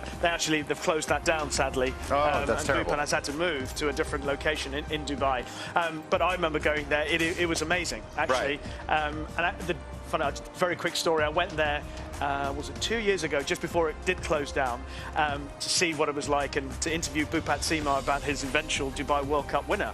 And there was a surprise visit from a jockey. Ryan Moore had turned up because it was closing down, and Ryan Moore served part of his apprenticeship there. Yeah. And he found out that it was closing down. Really? And so he went and surprised them to say thank you to everybody who played a part in that apprenticeship all those years ago. That was unlike anything I'd ever seen. Well, it was the original. Yeah, Godolphin Center. You can see it from the hotel. You can see it from almost any vantage Yes, point. exactly. It's in a metropolitan area. I mean, you can just look out to the Dubai skyline. What was the reason they shut it down? Just development. Yeah, and he's found a lovely spot near the racecourse. So that was probably a hotel. When Simon, already, we might be staying there when we go to Dubai. Yeah. When we went to Dubai and we're at Zabeel, Satish Seymour said, "Yeah, when I came here, there's none of these buildings. They've been popping up like mushrooms." There are a couple of horses here that I wanted to mention for Aiden in particular, and I've touched on it before through the week. The 2 horses that I think most people expect to win are Mini Hawk and Precise. And the thing I like about both of those horses are how, and I mentioned this about Sierra Leone, like the very best horses that you see, they're so uncomplicated, but not just in their demeanor, in the build-up to the race day, etc., but in the races itself.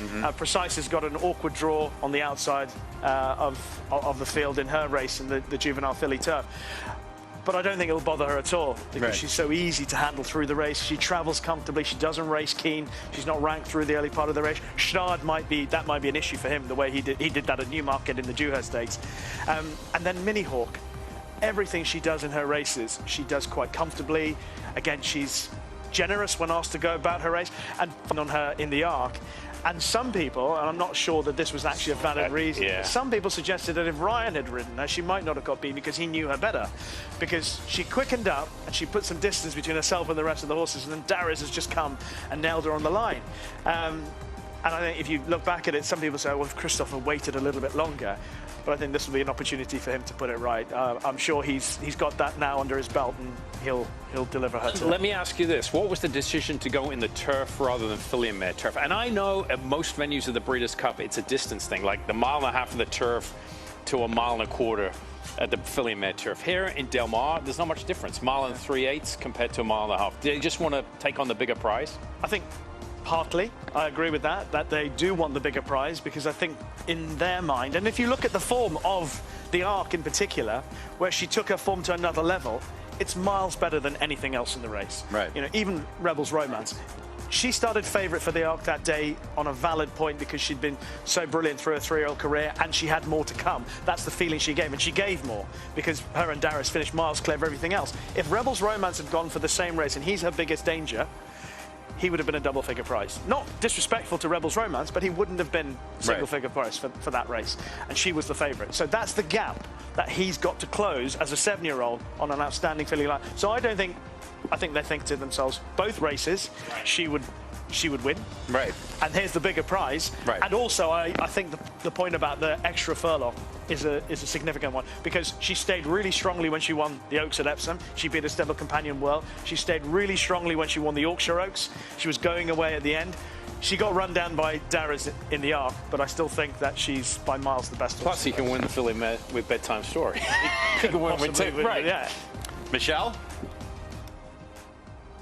Well, guys, made my way back here to the starting gate just in time for Aiden's Army to show up. So right here is Minnie Hawk. You can see she's on her toes a little bit. She's got the big white face. Stod is back here. I don't want to say red helmet. They're all wearing red helmets. Right here, that's about to be walked up. You see he's being led. He was really hot galloping yesterday. He's got a little bit of lather on his neck, but he looks much better today than he did yesterday. There's Havana Anna just taking the turn behind the gray horse. So we're pretty cramped in here. We don't have a lot of room when we're at the 10 furlong shoot back here, but Aiden's horses all going to be moving into line to stand. I'm sure they're going to back them out. I believe that's what he mentioned yesterday. Here's True Love for anybody looking for her. She's number 921 right there. Here comes the Lion in Winter. He was warm yesterday, but I heard Richie say that's just kind of how he goes. Here's Precise right here with the pink on the bottom of her saddle towel. So she's about to move into line right now. I can see where this is going. All the favorites are going to be loaded in to school first. So once Minnie Hawk got into the gate, she was actually better. Stod is moving around just a little bit. So we have in the gate right now, the Lion in Winter, Stod, Minnie Hawk, and Precise about to come in. I don't know how many at a time they are going to be putting in, but everybody else back here just circling until it's their turn. Obviously, what we're looking for here is these horses to get acclimated. Chili, let's go to the front. We can see kind of where these guys go. So these horses are not accustomed to having starters in the gates with them. So these horses are all going to come in and have this person stand by their head, which is something that they are not normally doing when they're in Europe. So this is all new for them. And anytime you have a person high above a horse, it can be intimidating to a horse. It can make them a little nervous. So this is great for them to have to stand. You can see a couple of them throwing themselves around a little bit when they're coming out. So they didn't actually stay in there all that long, probably because we have such a large group to get through right here. But they went in, they stood, they're coming back out. We got Jay Slender, the head starter right here. He's actually closing the tailgate on this first horse, and he's the one that's controlling all these guys and telling them which horse to bring up. I didn't see who was in the first stall, but Bedtime Story is coming through. And then you see we've got some handlers now helping. So in addition to the riders that are on their backs, we have Aiden's assistant out here holding some of these on the ground that are a little bit more nervous. Havana Anna is coming up right now. Estilla, who I believe is on the Alsos, is moving up to this next group. So we're probably going to have about 3 groups of these horses coming in stand. This group going much better than the last group. True Love coming in. She looked fantastic. I mean, talk about carrying really good weight. You can't even tell that she shipped over here. She looked like she's lived her whole life. She's beautifully built, doing everything with consummate professionalism. A couple of these getting worked up. Definitely not True Love. She looks fantastic. Here's Brussels backing back out after a successful schooling. Didn't seem to be bothered by that at all. And you see, again, all these horses up here, the riders talking to the handlers. Jay back here working the tailgates, getting them in and out pretty quickly as long as they're good. That's one of the keys in here. They want them to stand in the gate and have a really good experience. So it's not just in and then back out real quick if they're being bad. They have to stand in there, and then the reward for being good is to get to come out. Backing out a couple more right here. And that was Havana Anna coming back out. Let's see if we can catch back up with Minnie Hawk and see if she's being a little bit better, because she was going a little loco. There she is. She's got the handler on her. See in the maroon shirt walking. So she's been one that's been a little bit nervous to keep going. And again, this area very small. So while they're used to tight quarters, that's Pat Keating leading her. Leading Minnie Hawk.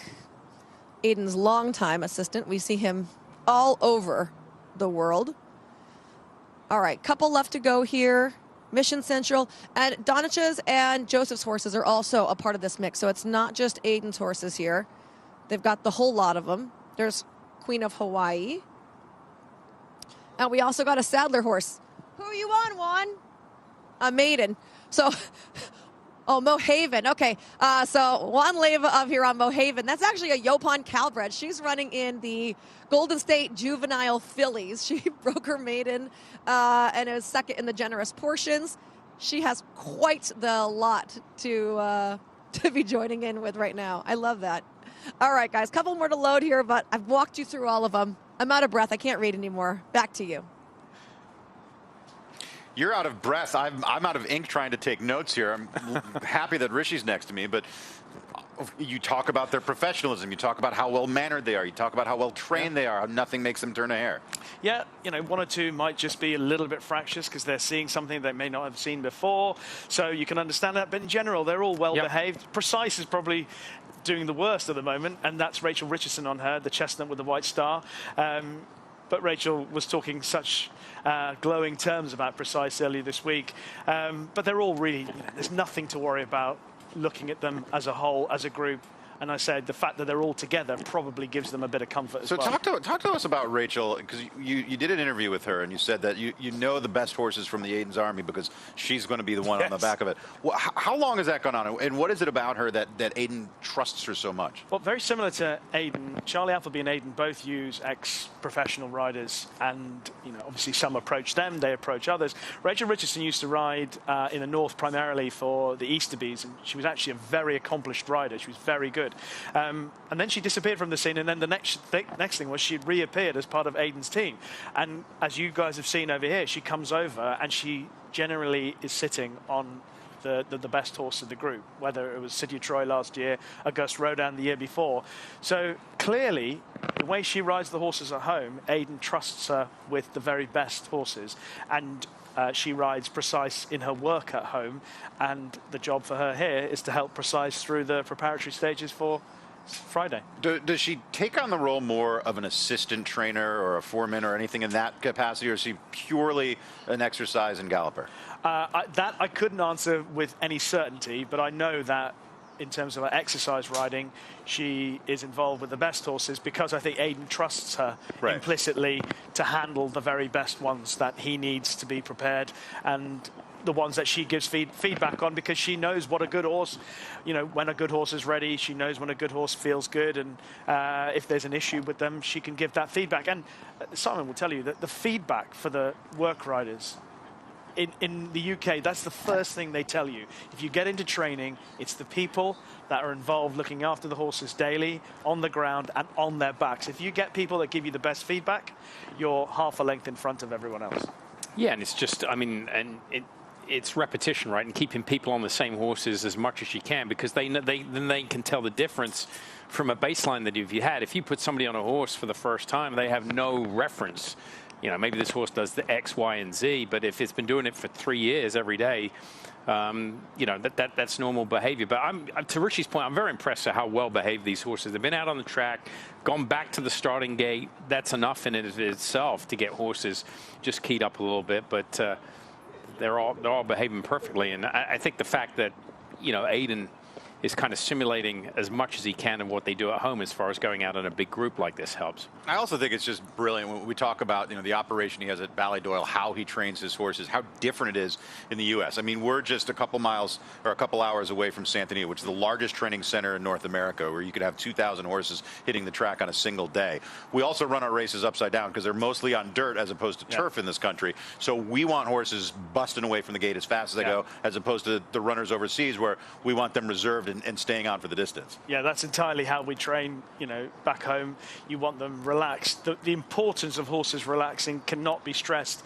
Through the early part of the race, we want to see them nice and chilled. And most of the training methods are to keep horses nice and relaxed, so when they go into the gates, they get into their rhythm. It's always so important that horses find their rhythm. And the other thing about Aiden preparing horses, like some of the bigger occasions in Europe, say for example Derby Day at Epsom, traditionally it can be quite a buzzy occasion. The horses are saddled up normally in boxes like they are here. Not Aiden. He will take his horses out into the middle of the paddock and he will saddle them where they're nice. It's nice and airy. There's no noise making. There's nothing to perhaps unsettle them, make them uneasy. He wants to do things that will ensure that his horses are relaxed. So when they go in the starting stalls, they're ready to just settle into their rhythm and then finish hard. This sounds like I'm being cheeky, but I'm not. They are live animals. I think sometimes we forget that they are live animals, right? And they are going to respond to stimuli like any other live animal and show the nuances of something of that. Yeah. Saddling them in the open air as opposed to putting them in a stall, the way they're trained, all of that, it's all of the utmost import. And all these little details that people at home don't understand, someone like me who's sitting behind a desk, I don't really understand, they go a long way. Well, I've only learned from watching, but they're flight animals as well. Right. So most of the time they're operating on fear. Mm-hmm. So part of that, quite often when you're talking about horses, and lucky enough to have worked in sort of, eventing and show jumping, and sometimes people ask about, why is it so impressive that these horses do what they do? So I've tried to explain to people who don't live and breathe horses like we do that these horses are by nature, they fear stuff. They're flight animals, yeah. Generally, they're mistrusting of many things, many people. So for a human being to develop a level of trust between themselves and the horse, it's a huge achievement in itself. Right. And then to ask the horse to do the things they do. You've been involved with horses. You've seen horses freak out at the slightest thing that they shouldn't be scared of. Right. A piece of paper blowing in the wind will get a horse to just pause and go, what's that? I'm scared of it. I'm going to go the other way. But then you can ask a horse to go into this huge metal object. Right. Yet they run away from a piece of paper. Yeah. It's crazy. In the world of eventing, you get the horses to jump over a fence and then into a pool of water. Yeah. Right. And then run out the other side over another fence. I mean, it's crazy. That's not natural for them. It's not. But luckily, they can trust us. I think the part of this game that will never get old to me is that each and every racehorse is a novel.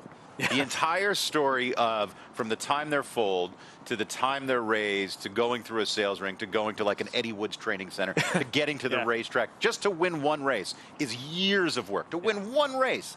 And now we're so far down that spectrum where you have the best racehorses in the world. It starts with tens of thousands of horses born everywhere, and it just whittles into this top of this pyramid. Yeah. It's just true. Like I'll never take for granted just how special these animals are to see in the time and investment. I mean, it's like trying to make wine, right? By the time, you got to wait for the grapes to mature to get in the barrel, to get into the bottle, to get to the table to drink. Where you're breeding a horse, you got to wait 4 years till it gets to the racetrack. That's the whole thing. You know how you make a small fortune in wine? No. You start with a large fortune.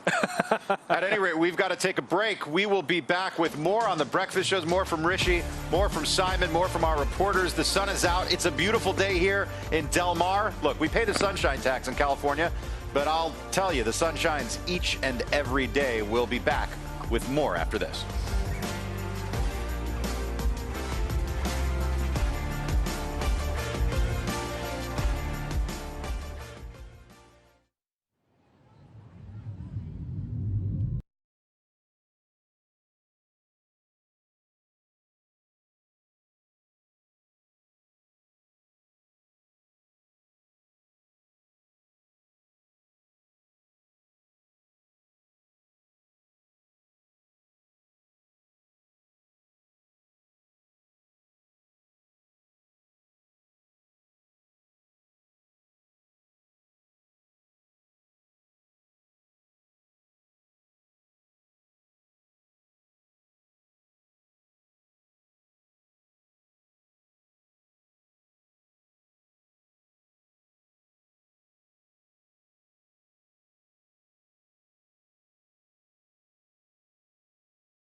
They did their gate work, and now they are taking a spin around the dirt. Been out of the stalls, the boxes you like to call them, for quite some time. Had a jog around the track, been to the gate, and now, yeah, they're getting to stretch their legs. So Aiden takes him out later. This is probably the best situation, so the track's much quieter for him. The other really interesting point you referred to talking to Rachel Richardson is quite often when you speak to Aiden about achievements, he often goes on about everybody that, the lads. He names I them all. want to thank everybody who works at Ballydoyle, everybody who works at Coolmore, everyone who reared the foals, the stallion men, everyone. And never takes any credit for himself. And he often gives the impression that all he's thinking about is getting the horses ready and pleasing the people he works for. Then I interviewed Rachel Richardson and say about, Aiden stands 3 shy of equaling his own world record. He could possibly go past it on Saturday. Is that something that is that a thing for the team? And she goes, yeah, we're all talking about it. They watched the racing in France because they came over, all the riders came over with the horses on Saturday. And they were watching the racing in France because he won 2 Group 1s in France on Sunday. They got him to 25, and she said we were all going, wow, that's amazing. They nearly won 3, and now they've got this target in sight, the world record. And you'll never get that from Aiden. That is even, let's say he breaks the world record on. The number's 28, Saturday. right? 28 is his record. Yep. He's on 25. If Precise and Stad and True Love win on Friday, then Line and Winter or Mini Hawk or Bedtime Story could take him past the line. On Saturday, Mini Hawk with a big white face out in front, and there's Precise with a little white star. She will hopefully get the ball rolling on Friday. There's Bedtime Story, who last year at Royal Ascot, the grey, she looked a world beater, and then she's just not had things go her way. But I assure you that if Aiden O'Brien broke the record on Saturday, he wouldn't take any credit for himself. He would tell you all about the team. Well, and it speaks to be an Aiden O'Brien, to have that job, the pressure that comes in it. We think of the horsemanship skills, the management skills, but it's the demeanor as well. It's like a good horse has a good mind. A great trainer like that, he's got to have a great mind. He always has to say the right thing, has to have the right demeanor. When things go awry, you can't let it show. When things go great, you can't let it show. You have to, I mean, it's a personality that you can't, it's not a skill, it's a personality you have to have. That's such a good point, because one of the things that often cynical people in this world, I know they're cynical people in the world, but they're even more cynical in the sport of horse racing. Quite often, they believe that there's a persona on camera from all of us, and trainers and jockeys and owners, and there's a different one off camera. Aiden O'Brien is very, very much the same person on and off camera. I remember he had a horse called Air Force Blue. Yes, it was an unbeaten absolutely. 2-year-old magnificent horse, and then he came back, and his first run was in the 2000 Guineas, and he ran appallingly. And I was working for Channel 4 in those days, and I went to find Aiden to get a quote from him on what he'd made of Air Force Blue. But it was such a disappointing run from Air Force Blue. It looked as if the horse just hadn't trained on, and it was really a big body blow to the team. So I went up to him with the face looking all so disappointed, to obviously give him my condolences for that awful run. And he looked at me and he goes, "What's wrong?" And he put his hand on my shoulder. Really? And I went, "I'm so sorry about Air Force Blue, Aiden." And he goes, "Because nobody died, honestly. It's not a problem. It's fine." And I remember that stuck in my head and really struck a chord. Like, he's got his feet on the ground. He does. And what another big thing for him, which I know you'll probably back me up on this, Richie, a lot of his quotes, and I've spoken to him about this, he's like, you don't look into the past. No. Always to the future. He doesn't want to know what went on yesterday. As far if anything goes wrong, good or bad, he goes, why spend energy wasting time on what's happened in the past? You've always got to look forward. And some people think that's just lip service for the camera. No, that's the way he lives his life. And you know who else is like that? Wayne Lucas, whose record he's trying to beat with the 20, or he's tied with a 20 Breeders' Cup win.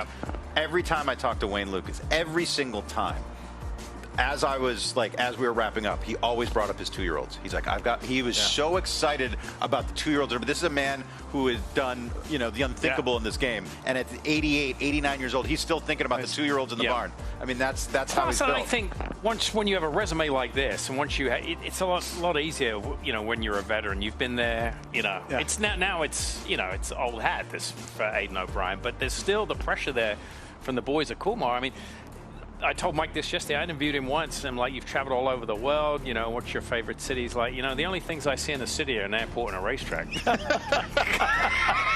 It's so true, right? It's true. I mean, he flies from Ballydoyle to Royal Ascot. He'll go back home. Yeah, go back home. See horses at work the next morning, and then fly back again. People think he's parked up in Berkshire all week. Yeah, with the rest of them. But you know what? Can I tell you what's brilliant about that? Is that we like, all we see is the racetrack and the airport. What you do is how you see the world. So if you golf, you see the world through the world's golf courses, right? You go and you see the golf courses. Yeah. If you're a racetracker, you see the world through the world's racetracks. If you're a mountain climber, you see the world through the world's mountains. That's what you do. Yeah. Let's check in with Scott.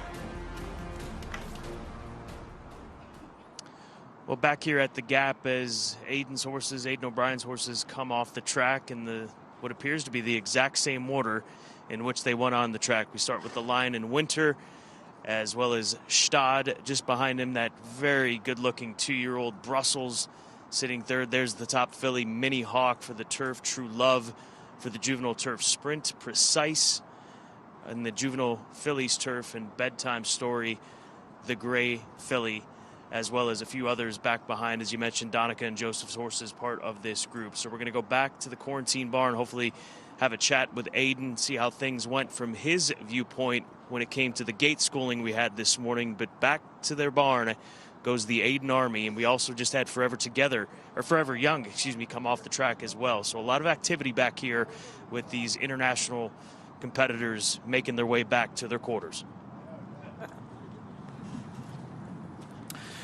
So far, this has been one of the most awe-inspiring sights we've seen at the entire breakfast show. Especially, I want to give a shout. I don't know if that was Chili or Miles or Nose. It was David Woods. David Woods here, but whoever had the shot under the rail when they came around the turn, that was Chili. That was Joe Chili. We have some of the best camera people in all of sports. It's not just all of horse racing. We do have, I don't think there's a more challenging sport to cover than horse racing, and we have the best in the biz at FanDuel. Oh, I love it. Yeah. I love the guys. I love the people that we work with here. Oh, they're great. Thanks, Richie. The jokes we have off camera are so much fun, mostly at my expense. Well, but you know, I deserve it. You're newish. David Woods, by the way, is the son we mentioned. Eddie Woods. We showed that package. Yep. Just he consigned Brand, and David doing double duty this week. He closed out the Dodgers game 2 nights ago. He was a dead ringer for the pitcher. Really? Oh my God! Oh, I wish someone had told me this sooner. Oh, the red beard, the whole 9 yards. At any rate, thank you so much to all of our crew that make this possible, because we have seen some really great shots, and it's also a great venue to get those great shots too. It's beautiful. I mean, I heard you and Joe and Simon talking about that shot never gets old this morning that you were showing. Never does. It is amazing. Yeah. Be honest. Coming to the U.S., this is your favorite spot, right? Yes. Okay. Yeah. That's the reason I'm here. I came here in 1997, and I never left for this one reason. Really? Because I came to Del Mar. Yeah. Wow. Yeah. Yep. It's awesome. Yep. We circle the 7 weeks in summer and then the 4 weeks in the fall on our calendar every year. Not that we don't love everywhere we go, but this place is just special, and that's why we've had the Breeders' Cup here in back-to-back years. All right. We're going to take a look at animation right now, working a half mile. Speaking of, this is the animation. There isn't a horse named Animation. We got Forever Young working a half mile. Richie, this is for some Europeans and you, and I'm not being condescending. This kind of gives you the trip these horses take when they work and the range of times. I mean, I know it's become more in vogue in the last several years in Europe to employ times and fractions, but just to give a little explanation, a half mile work on the slow side would be about 52 seconds. On the really fast side would be 46 seconds. Yeah, I heard you talking about the 5 furlong times this morning in relation to Forever Young, etc. Yeah, it's a very good point about how things have changed back home. The use of times, the use of recovery rates of horses once they've finished working. I mean, I'm involved with a couple of horses back home with a syndicate called the Rogues Gallery, and we employ as much as we can on times, recovery rates, in order to try and ascertain just where these horses are peaking. And it's actually proving quite fruitful. So, you know, something that we are learning more about still in Europe. We're probably, again, a little bit behind, but it's getting better. Right, and a little harder in Europe. Well, obviously, no 2 racetracks are the same, so it's hard to compare times. The conventional 1 mile oval in the United States makes it a little more easier to compare times. But this is a half mile from American stage. He's going to be in the sprint. and forever young. Again, just to reiterate, we're only 3 days in front of the race here, so there won't be going much. 51 and 4, yeah, 51 and 3. 51 and 3 and 51 flat. And 51 flat, I can't see.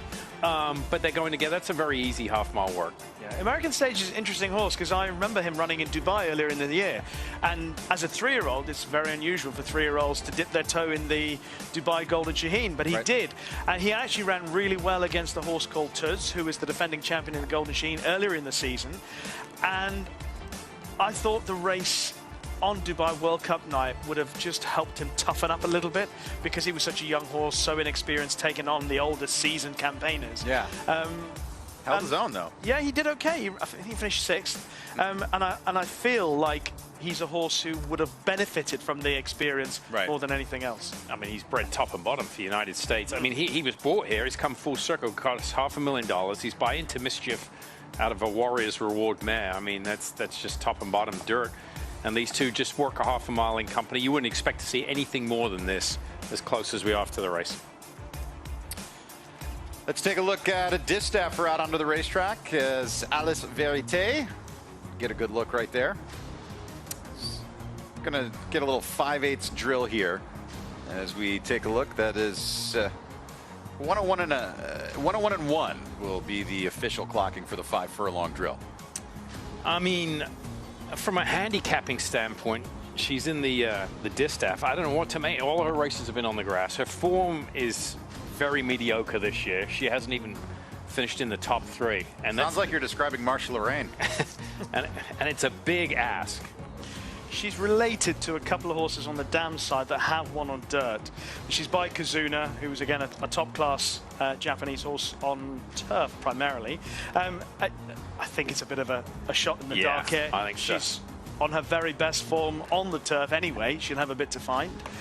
So maybe she might find a little bit on that pedigree. I think if you go back in my family tree, you might see I'm related to the royal family at some point too, Richie. Are you? No. I felt like I was. But I'm just saying. I was going to say, I thought there was a reason Prince William was coming to Thanksgiving. At any rate, Alice Verete with a little 5 furlong drill here.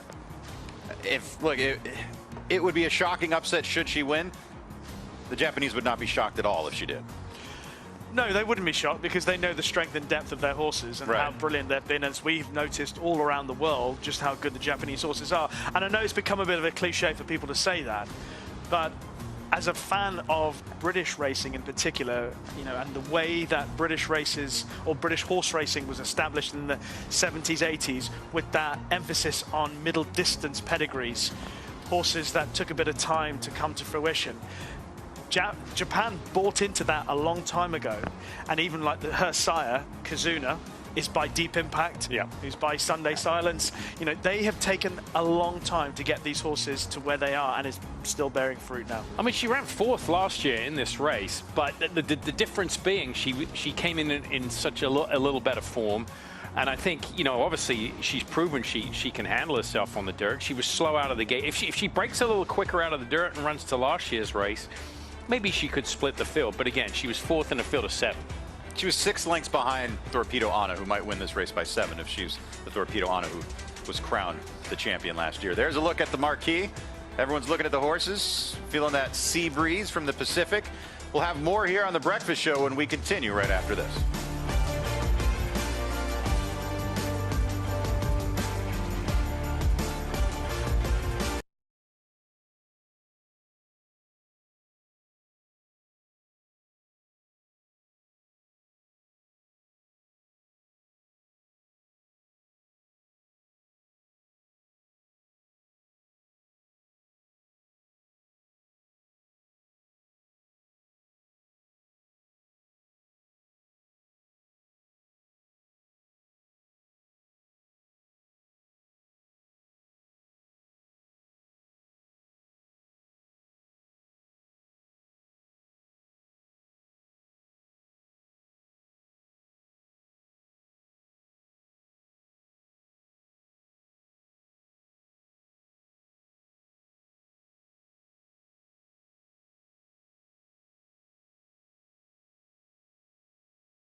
There's a look at your Alcibiades winner, Percy's Bar for Ben Colebrook. Only blemish on the record was that spin-away runner-up to Tommy Joe, but a super talented filly. Yeah, I mean, she crossed the wire first. I mean, she tried to turn the tables on Tommy Joe, but she had to sideswipe it. Oh, right, she was DQ'd. I forgot about that. Can I ask about that race? Yeah, yes. Go ahead. In the UK, it's almost certain that she would have kept the race because of the winning distance. Obviously, our rules are very different to yours. And were you both convinced that Tommy Joe would have won without the interference? No, I wasn't. I wasn't convinced.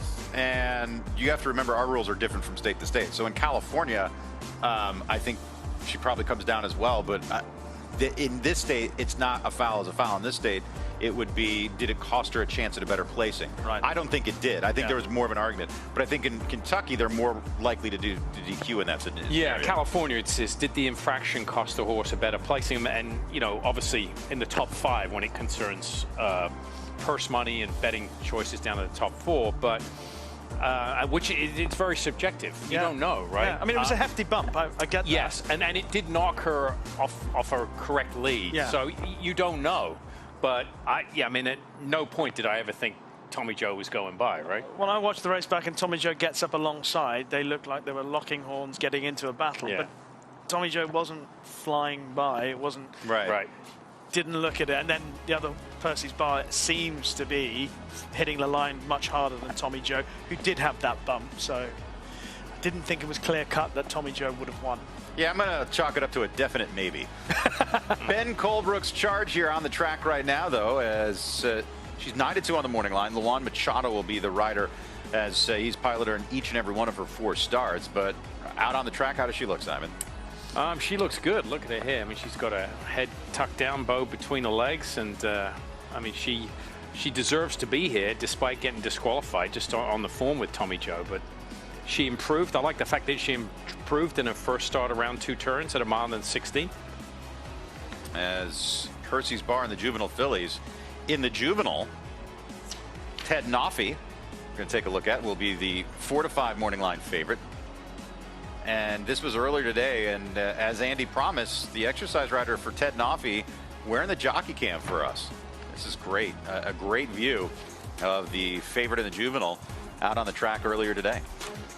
Yeah, I mean, this horse was really impressive in all 3 starts. He's got all the makings of a precocious 2-year-old, and he's done everything right from sprinting to stretching out. He relaxed nicely last time, beat Blackout Time. I think that was a great rendition of the Breeders' Futurity.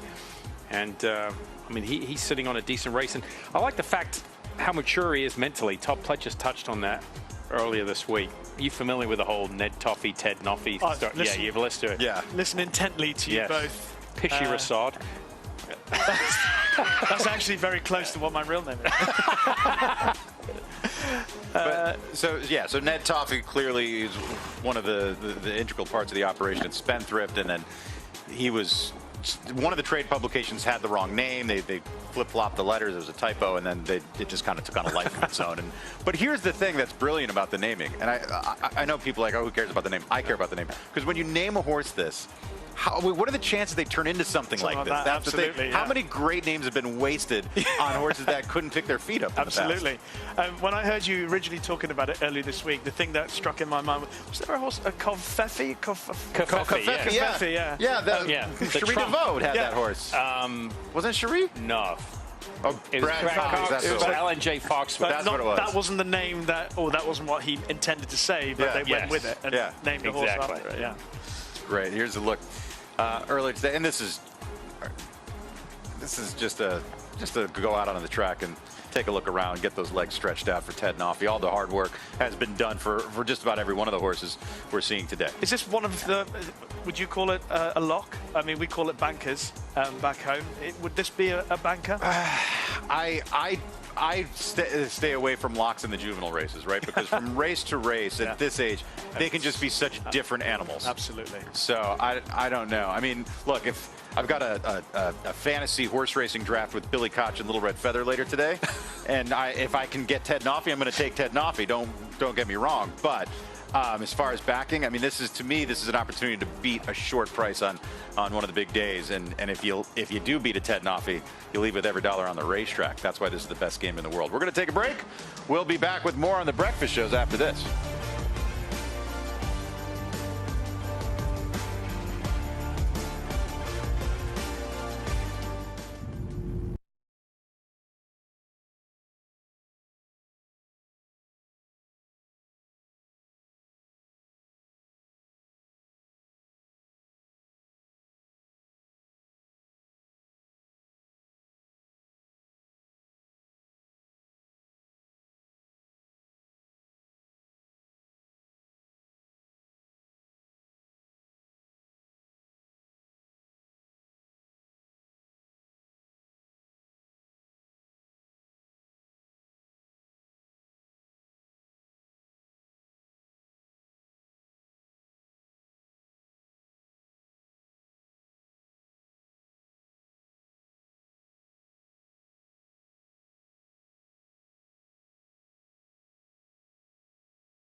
Cup is presented by WinStar Farm and by Phasic Tipton.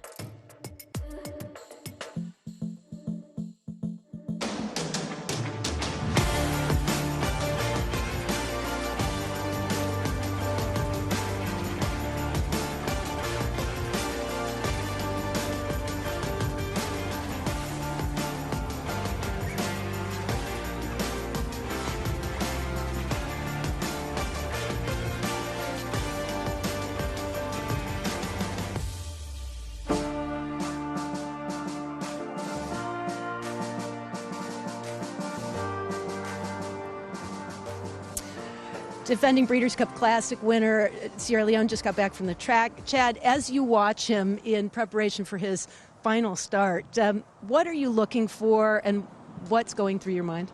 Yeah, I just consistent, good, solid, normal training from him. He's at his par. I mean, he's a beautiful mover. He's been so consistent his whole career. Just bring him happy and healthy, and right now I just love where he's at.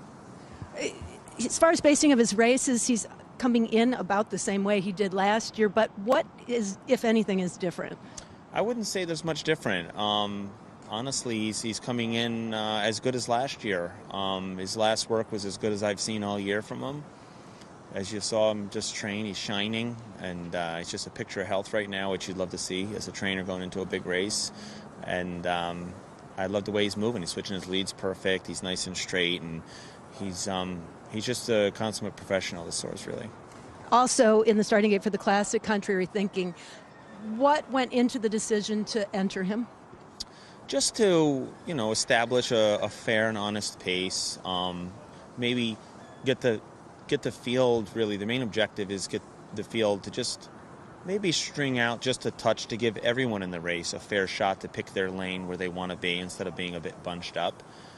And look, if nobody goes with the horse, I think the horse has a lot of ability. The last couple of times it didn't work out for him. He did miss the break, two back. He kind of got rushed up and faded, and then last time it was a messy race. But the horse, when he broke his mane, he had a big figure. He's fast, and this track can carry. And if they totally forget about the horse, he might be able to get a piece of the race. I've had it happen before. I've won races with pacemakers, big races. So he's in there, and I just hope that the field gets, like I said, just strung out just a touch where everyone in the field can get a comfortable lane that they pick. Those are just 2 of your 7 Breeders' Cup runners. In terms of the filly and mare turf, there's been a lot spoken about the configuration of the race, so I have to believe that you feel for Village Voice, this is what she will shine on. Yeah, interesting horse because she hadn't run in nearly a year, and then she came back at a Maryland's race and won. That's pretty hard to do. She has a race under her belt. She's definitely going to improve off of it and run faster. Whether it's fast enough to win this race, it remains to be seen. I love the cozy inside draw. Of course, Pratt on her is a huge, huge plus. And she's given a great appearance the last 2 mornings galloping here, so I'm optimistic that she's in the mix. Redistricting Hill Road in the turf, obviously Europeans take center stage in that race, but where do they fit? Well, Hill Road has a difficult draw outside. He lacks a little bit of turn of foot, so he's going to have to work a trip out from there. That said, he certainly traveled to Del Mar and ran super at long odds, albeit on the dirt last year, so he's familiar with the environment. He's definitely a stayer and get a mile and a half. Redistricting is an interesting horse. He's got a much better draw. He was a soundly beaten second to the race favorite, so that's a daunting task. But I feel like this horse is going to prefer this turf better. He likes shortcut turf, very, very firm turf. You see his best race was at Monmouth this year. I'd say that my experience Del Mar is a bit similar to that course, so I think he can close the gap a little bit. He wouldn't be beaten quite as far on this course. But anything can happen in these big races. There's sometimes you get a great trip and sometimes, favorites get bad trips. So we're in there to see if we can get a piece. It's $5 million, so any piece of that I'll take. You've got program trading, you've got Chancer McPatrick, you've got quite the arsenal coming into the Breeders' Cup. But as far as Sierra Leone goes, one last question. With the absence of sovereignty, how does that change things? Well, obviously you got the race favorite, out now, unfortunately for everyone. I was really looking forward to him running. Not that I'm anxious to take on a horse that's so impressive and so consistent, but the pathway to Horse of the Year is really winning a race with everybody in it. So, and for the fans and everyone involved, and for Bill as a friend of mine, I feel terrible. I've been in similar situations before in big race days with heavy favorites having to come out. But now with him out of the way, there's plenty of other contenders in there to deal with. So, difficult race. There's still a handful of horses I could see if they ran their best race on Saturday could win, and we're one of them. No such thing as an easy Breeders' Cup, that's for sure. Best of luck. Thank you. Thank you very much, Caden, as we take a look at the breakfast marquee. Welcome back to the set here, paddock side on the Breakfast Show. Very pleased to welcome into the program the head honcho. That is the president and CEO of the Breeders' Cup, Drew Fleming, who joins me now. Happy Breeders' Cup week. Thanks for joining us here. Absolutely. I mean, this wouldn't be the Breeders' Cup without you. You and your team have done a fantastic job. It's been just a pleasure watching the Breakfast Show every morning. And like our fans, we're the best fans from around the world. Yep. And thank you for showcasing our sport the way you do. Really appreciate the bringing us a little bit of a pen to play in here. It's a lot of fun. I want to start with sovereignty. I know that for you just want all these horses to get out there, find, safe, and run their race. And we always lose some stars, but we lost the biggest star in the Classic this year. So, look, we'll start on that. I know you wanted to say something to the connections, and it's a blow for everybody involved. Absolutely. I mean, our thoughts go out to Godolphin, His Highness Sheikh Mohammed, Bill Mott, the team, their entire connections. Very disappointing, but that organization does the right thing every single time and puts the welfare of the horse first. Just ran into Bill Mott a minute ago. I mean, such a horseman, such a gentleman, and it's an honor to have people like that in this business. I mean, the lows of this sport can be very low, and the highs are the highest in the game, but it's one of those unfortunate situations. The highs are high, the lows are low. Emotions run deep in this sport, but that's what makes it so special. And you look at this sport, unlike some other sports, it really is a community. Yeah. Come out here, grab a cup of coffee, see people from all over the world, and our passion for racing and the thoroughbred is what we all share. So, devastating when something like this happens. But again, that team is fantastic, tremendous supporters of the Breeders' Cup, and we know they'll be back. We anticipate to see what decisions made. I would imagine there's a chance Sovereignty ends up in Dubai in the World Cup for Sheikh Mohammed. But let's get to here now today. It's the second of back-to-back years at Del Mar for the Breeders' Cup. What is it about this venue? What is it about this place and the people here in California that make it such a classic host site? Well, where the turf meets the surf. I mean, sitting there having breakfast, looking at the Pacific Ocean, watching the best horses in the world train this morning. It's just an amazing environment. And, you know, like I said, the Breeders' Cup has the best fans. Yeah. They're so loyal to us, and we love to have a place like this that showcases the best of our sport, the equestrian lifestyle, but also beaches, cold margaritas, and just a place to have fun. Yeah, it really is. And it's amazing it took that long for us to get a Breeders' Cup here. And now it's kind of become part of the regular rotation. I mean, the last 10 years, you look how different the Breeders' Cup is. We'd never had a Breeders' Cup at Keeneland before 2015. We'd never had a Breeders' Cup at Del Mar, and now those two have become the most popular host sites in the last 10 years. I mean, they're wonderful facilities. I mean, we're so excited about the upcoming rotation from the Breeders' Cup. Back-to-back years in Del Mar. Josh Rubenstein and his team, they do a phenomenal job. The place is just looking beautiful right now, and we can see that from support from our fans and attendance. Next year at Keeneland, Shannon Arvin and her team are Augusta National. Just beautiful. They've recently renovated and put over $100 million into the facility, and it'll be awesome to showcase that. And then finally, Belmont Park. David O'Rourke's here this week checking everything out, and they've invested $450 million. It's a really an exciting time for our sport to see this investment in these infrastructures. We're in the sports and entertainment business, right? And facilities like that. I mean, our fans can't be more excited for a wonderful Breeders' Cup World Championships rotation. It's an entertainment business, and I think sometimes that gets lost in our industry, and I'm glad to hear that come out of your mouth, because we really are in the entertainment game, and that's the audience. We're competing for entertainment dollars. We're competing for attention. And it was really nice. I mean, there were some venue concerns about Belmont in the past. They bulldozed the whole place for you, Drew. I mean, that must have been really flattering, and a big thank you to David. Well, our chairman, Barbara Banke, she's amazing. And Barbara and I wrote the governor of New York a letter, stole a line from the Field of Dreams. If you build it, we will come. Right. And we're honoring that promise. And we haven't been in the Big Apple in 20 years, so we're so excited to be back there. And there's some wonderful moments in Breeders' Cup's history up there, you know, with Tis Now Wins for America. Yeah. So it's going to be an awesome, awesome series. So, you know, my wife works for Naira. She actually did a walkthrough with the hard hat on the new facility last week. If you need any insight, I'll ask her.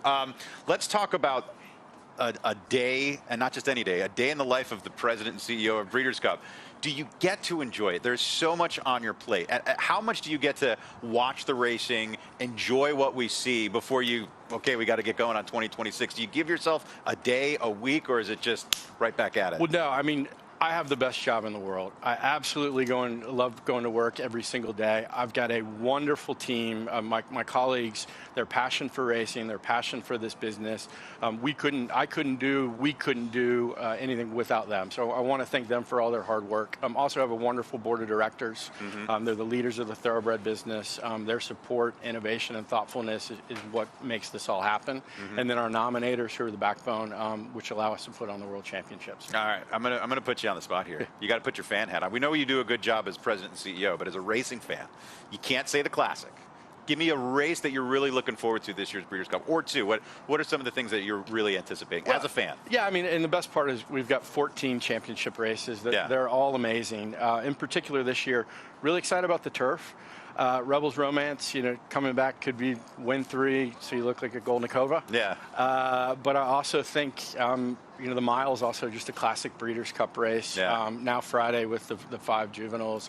I think it's going to be some really, really good racing. Yeah, it's going to be outstanding. I want to talk about your tenure at the helm of Breeders' Cup. Tell me about some of the initiatives, some of the accomplishments. And I'm not expecting you to take credit, because I know you're going to be humble about it. But I want you to talk about the team and some of the things that have gone on since you've been at the helm that you're really proud of. Well, I think the Breeders' Cup is becoming more international every single day. And we've seen that through numbers. This year we have 13 countries participating in the Breeders' Cup, which is a testament to the brand and just the World Championships. Last year we had record global wagering. We're anticipating 39 countries will be betting into either separate or commingled pools this year. Yeah. And we've increased the Challenge Series. We had 93 Challenge Series races in 15 countries and 5 continents. So this is the year-end World Championships, and as we continue to grow, have great partnerships with racetracks and racing entities all over the world. And the nice part about the Breeders' Cup, this is an industry asset. Yeah. Every single dollar we get, we put back in this business to grow this great sport we all love, and it's an honor to be involved with a company like this. And can I say, I've been with TVG and now FanDuel for 24 years now. I started in 2001. And this year's the first time that we've been allowed to show all the Breeders' Cup races. You can catch them all on Peacock as well, and of course the brilliant shows they do on NBC.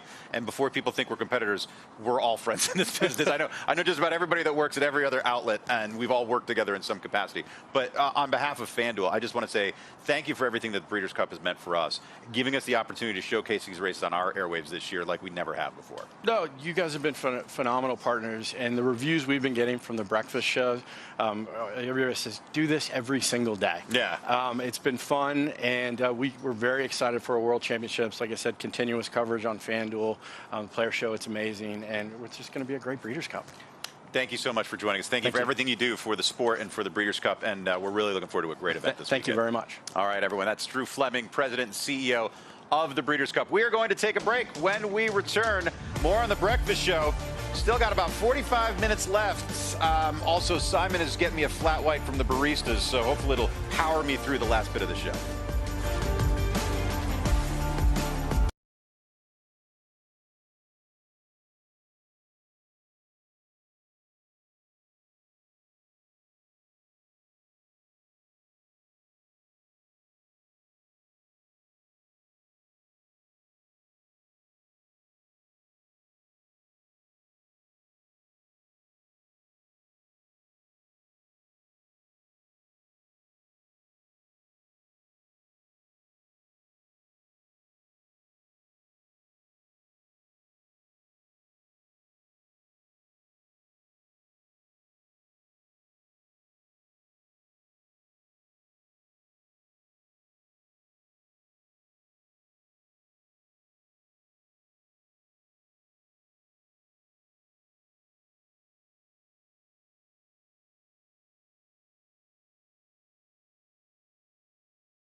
Liam O'Rourke, Director of Stallion Sales at WinStar Farm. WinStar Farm having a couple interests here in the Breeders' Cup this year. Mulligan has been looking excellent. Absolutely, yeah. I'm really excited about Mulligan.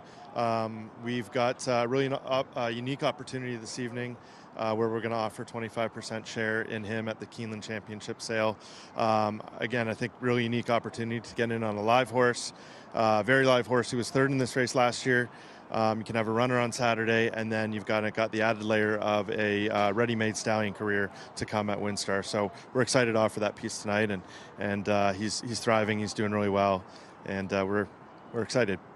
So not only will 25% of Mulligan be offered up for sale tonight, but he'll also be joining the WinStar Farm Stallion roster next year. Tell us a little bit more about a couple other stallions joining the roster. Yeah, so we have 3 Grade 1 winning sprinters joining our roster, led by Patch Adams, dual Grade 1 winner this summer in Saratoga. Beautiful son of Into Mischief joining us. We have Straight No Chaser, who won the Breeders' Cup Sprint last year, Eclipse champion sprinter, and then we have Mulligan joining us as well. So 3 Grade 1 winning sprinters, 3 different sire lines, 3 very fast horses, and yeah, they've been received very well so far. And while I have you here, Liam, I have to ask, because I've been a massive Life is Good fan from day one. How are his yearlings looking? Yeah, he had beautiful first crop yearlings this year. I was thinking about it this morning. It was just a few years ago we were here when he won the Breeders' Cup Dirt Mile so impressively. Yeah, had some wonderful yearlings this year. 7-figure colts, 7-figure fillies. We've got first 2-year-olds coming up next year. I think he's priced really well for 2026, and we've been very busy on him so far. Liam, best of luck to you and the WinStar Farm family this weekend. By the way, if you guys haven't watched the Larry Colmus video where he invades WinStar. So good, yeah, so much fun. It's going over very well on social media and all those outlets. So yeah, it's really good if you haven't seen it. Watch the video, guys. Thank you so much. Awesome, thank you, Andy. Well, don't ruin it. We wanted to pretend like it was real. Okay, pretend like you didn't hear what you just said. Larry Colmus, he was looking for a place to stay, and lo and behold, he stumbled upon WinStar Farm. Oh, WinStar? I've called a bunch of their stallions. I'm sure they'd be happy to see me. Look, this guy showed up 2 weeks ago. I thought he was part of the tour. Now he just won't go away. Outside and Santos to Wilson. Life is good. Really, really, really good. Is that Larry Colmus? Now look at him. He's out there with headphones and a microphone yelling at the trophy case about some kind of race he called years ago. The microphone's not even plugged in.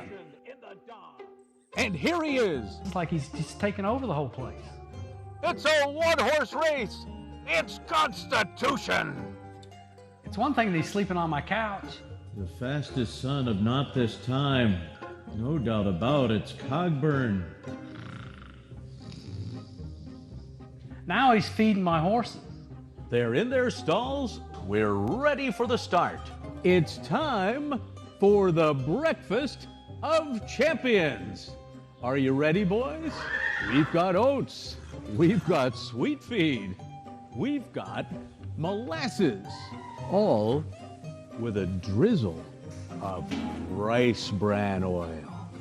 He's talking to them like they're people. So 2 Phils walk into a barn, right?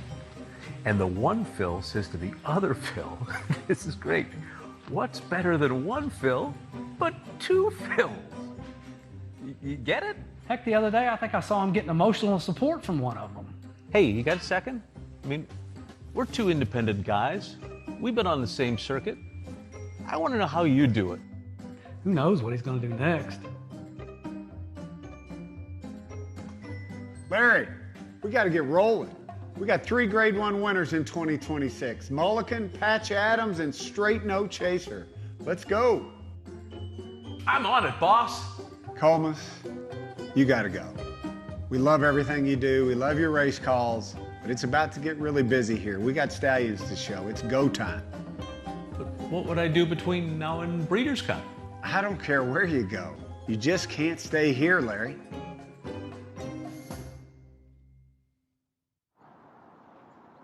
Is there like an Oscar ceremony for best stallion commercials of the year? Because that wins. That was great. I know where he did go after that, the Pamplemousse. I don't think they were serving up sweet feed and molasses, though, at Pamplemousse. Brilliant. Absolutely brilliant. Let's go to Michelle Yu. Yeah. The places that you'll go to hide from me. The gate. I've never seen you at the gate. Never seen me at the gate? No. What are we doing here? Strange. I haven't seen you back here either. My first time. What are we doing?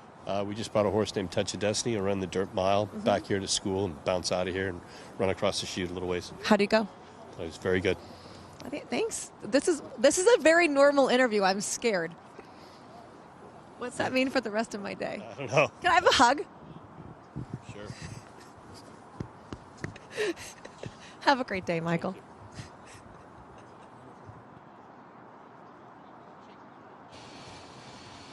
Okay, I'm just playing fangirl right now because I had to get my picture taken with A.G. Bullet, the 5-year-old mare who makes her swan song in the Breeders' Cup Turf Sprint. In talking to Richie Baltas, he describes her as having the heart of a lion. She came oh so close to victory in last year's Breeders' Cup, and in this, her final start before going to the sales and off to her next chapter as a broodmare, goes into the Breeders' Cup off of a series of impressive wins.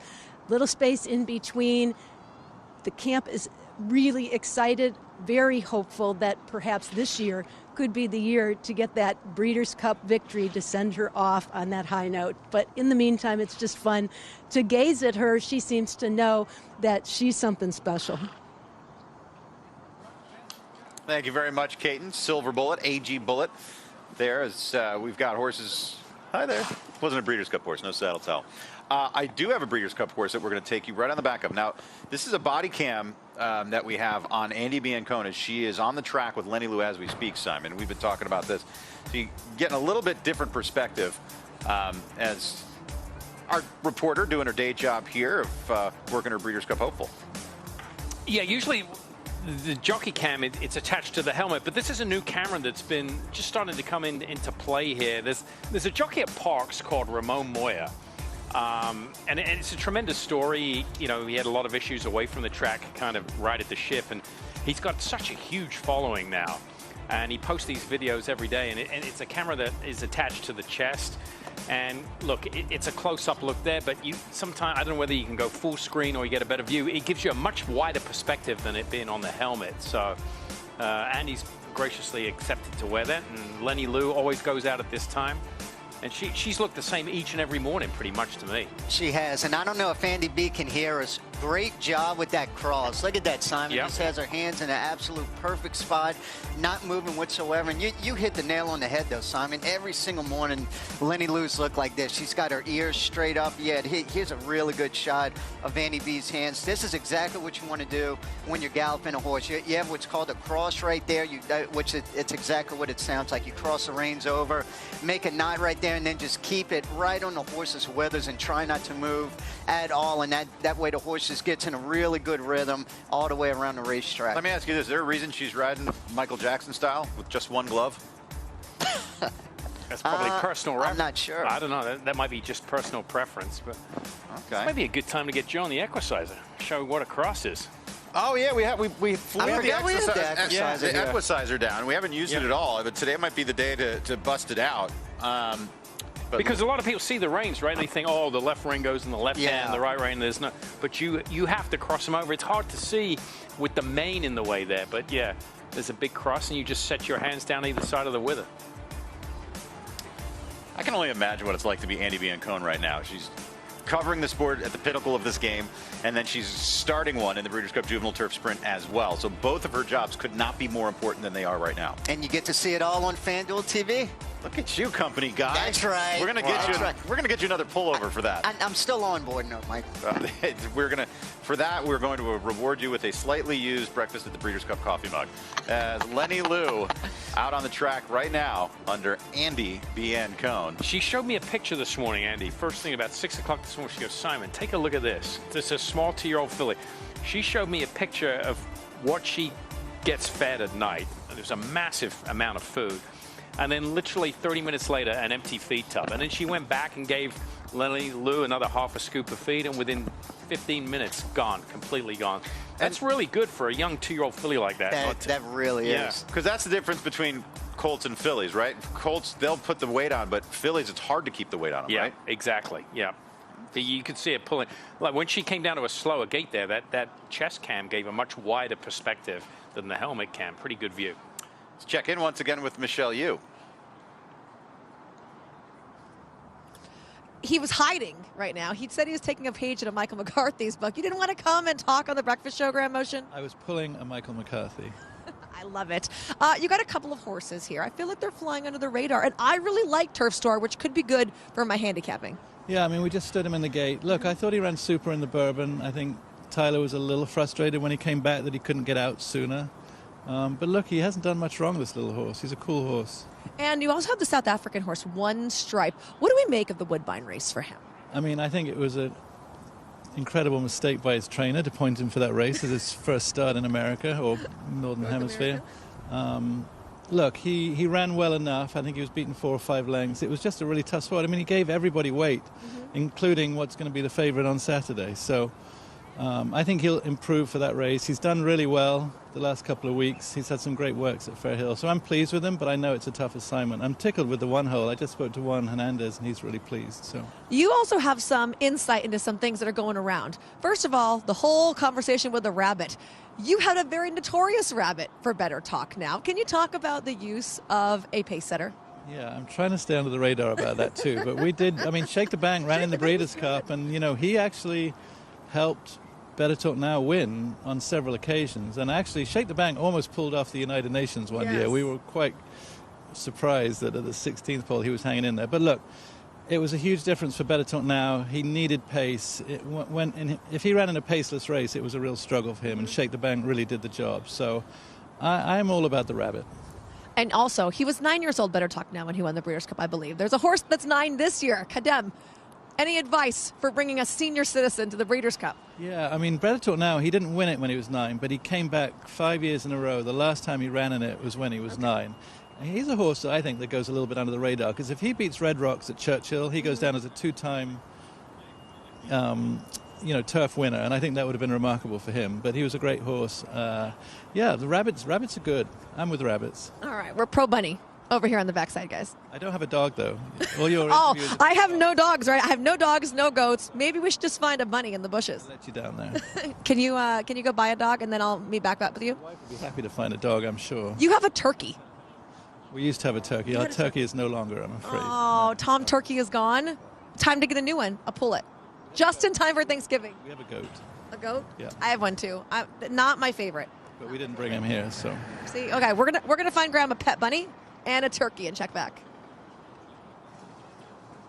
Lots of action this morning at the Todd Pletcher barn. Todd, we saw your classic horses stand early this morning. Mindframe, Fierceness, Antiquarian. How were they in the gates? Perfect. Yeah, everything went very smoothly. They had routine gallops and all stood at the gate quietly, so happy with all 3 of them. I know you took them out at 6:30 before the show started. Did you have the opportunity to gallop Fierceness out and cross the chute, or is that just something that is not going to be part of the game plan? No, we just let him, once he backed out of the gate, we just had him go straight across the chute and didn't want to complicate things too much, but we did want to go the right way across the chute, and he handled it perfectly.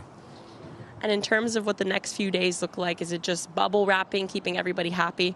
Yeah, we're going to paddock school here shortly. Assuming all that goes smoothly, then it'll just be routine gallops from here. Todd, thank you so much. All right, you got it.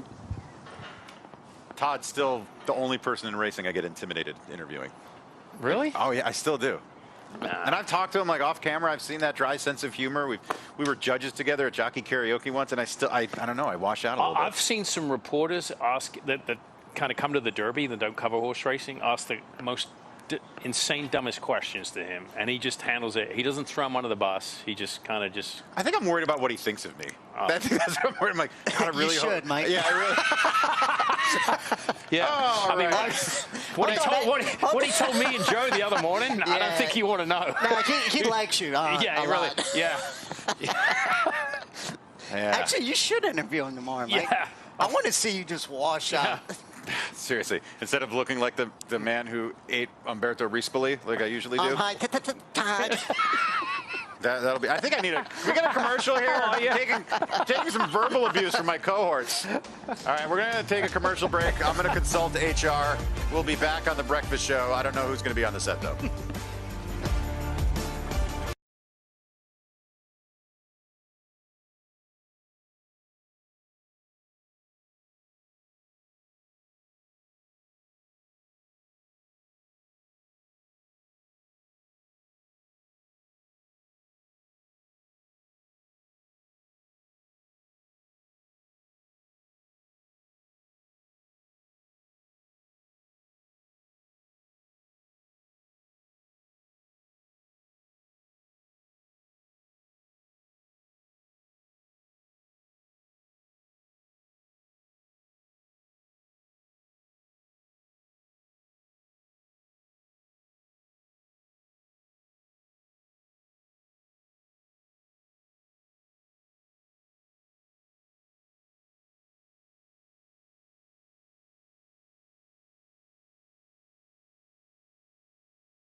them, go right by with a furlong to run.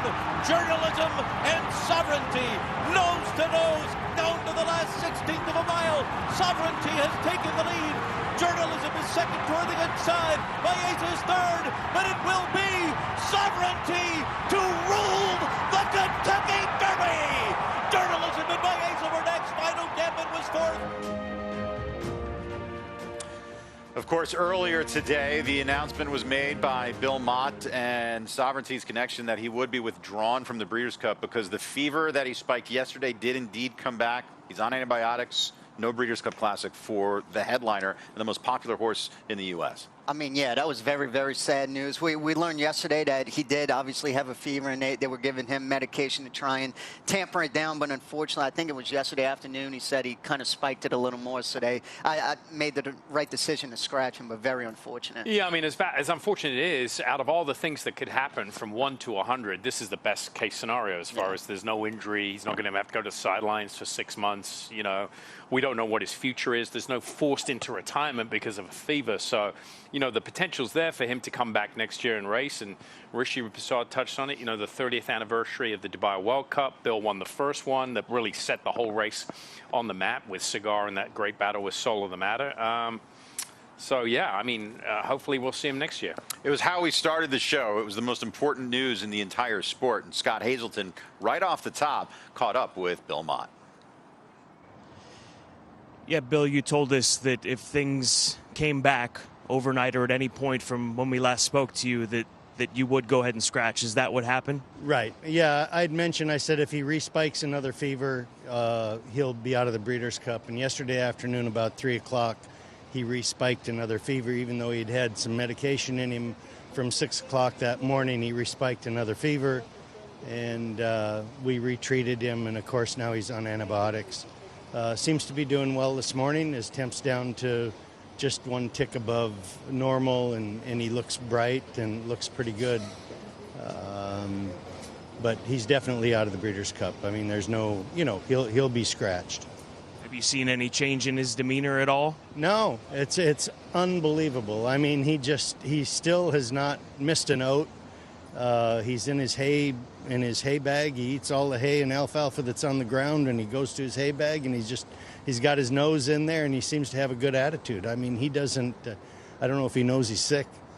How do you process this with the timing of it and everything? Is there anything that you can look back on or just rely on from your experiences? There's nothing that I would have changed. There's nothing we can do about it. I mean, when it comes to something like this, I think it's just really bad luck. I think you've got viruses and bacteria floating around through the air, and for whatever reason, his immune system probably didn't battle it off, and you know, it's just really bad timing for us. I mean, you know, we would love to run. We'd love to showcase our horse. I know there was a lot of people that were really looking forward to seeing him run, as well as our entire team. I mean, we were very anxious and excited about the opportunity to run in probably what is, you know, shaped up to be probably one of the best, you know, Breeders' Cup Classics in some time, or arguably that way. And but we won't have that opportunity this year. You still obviously have Scylla here and getting her ready for the Breeders' Cup, but when it comes to Sovereignty in these days, and then once the Breeders' Cup wraps up, will he go back to New York? Will he go back to Kentucky? What will be the plan? It's been the plan for him to go back through Kentucky.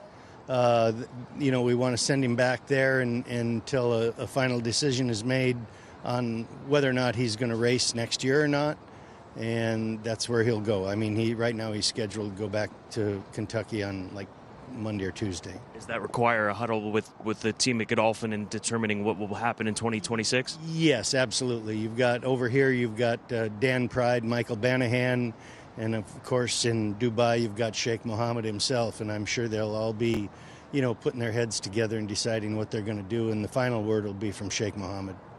We appreciate the update.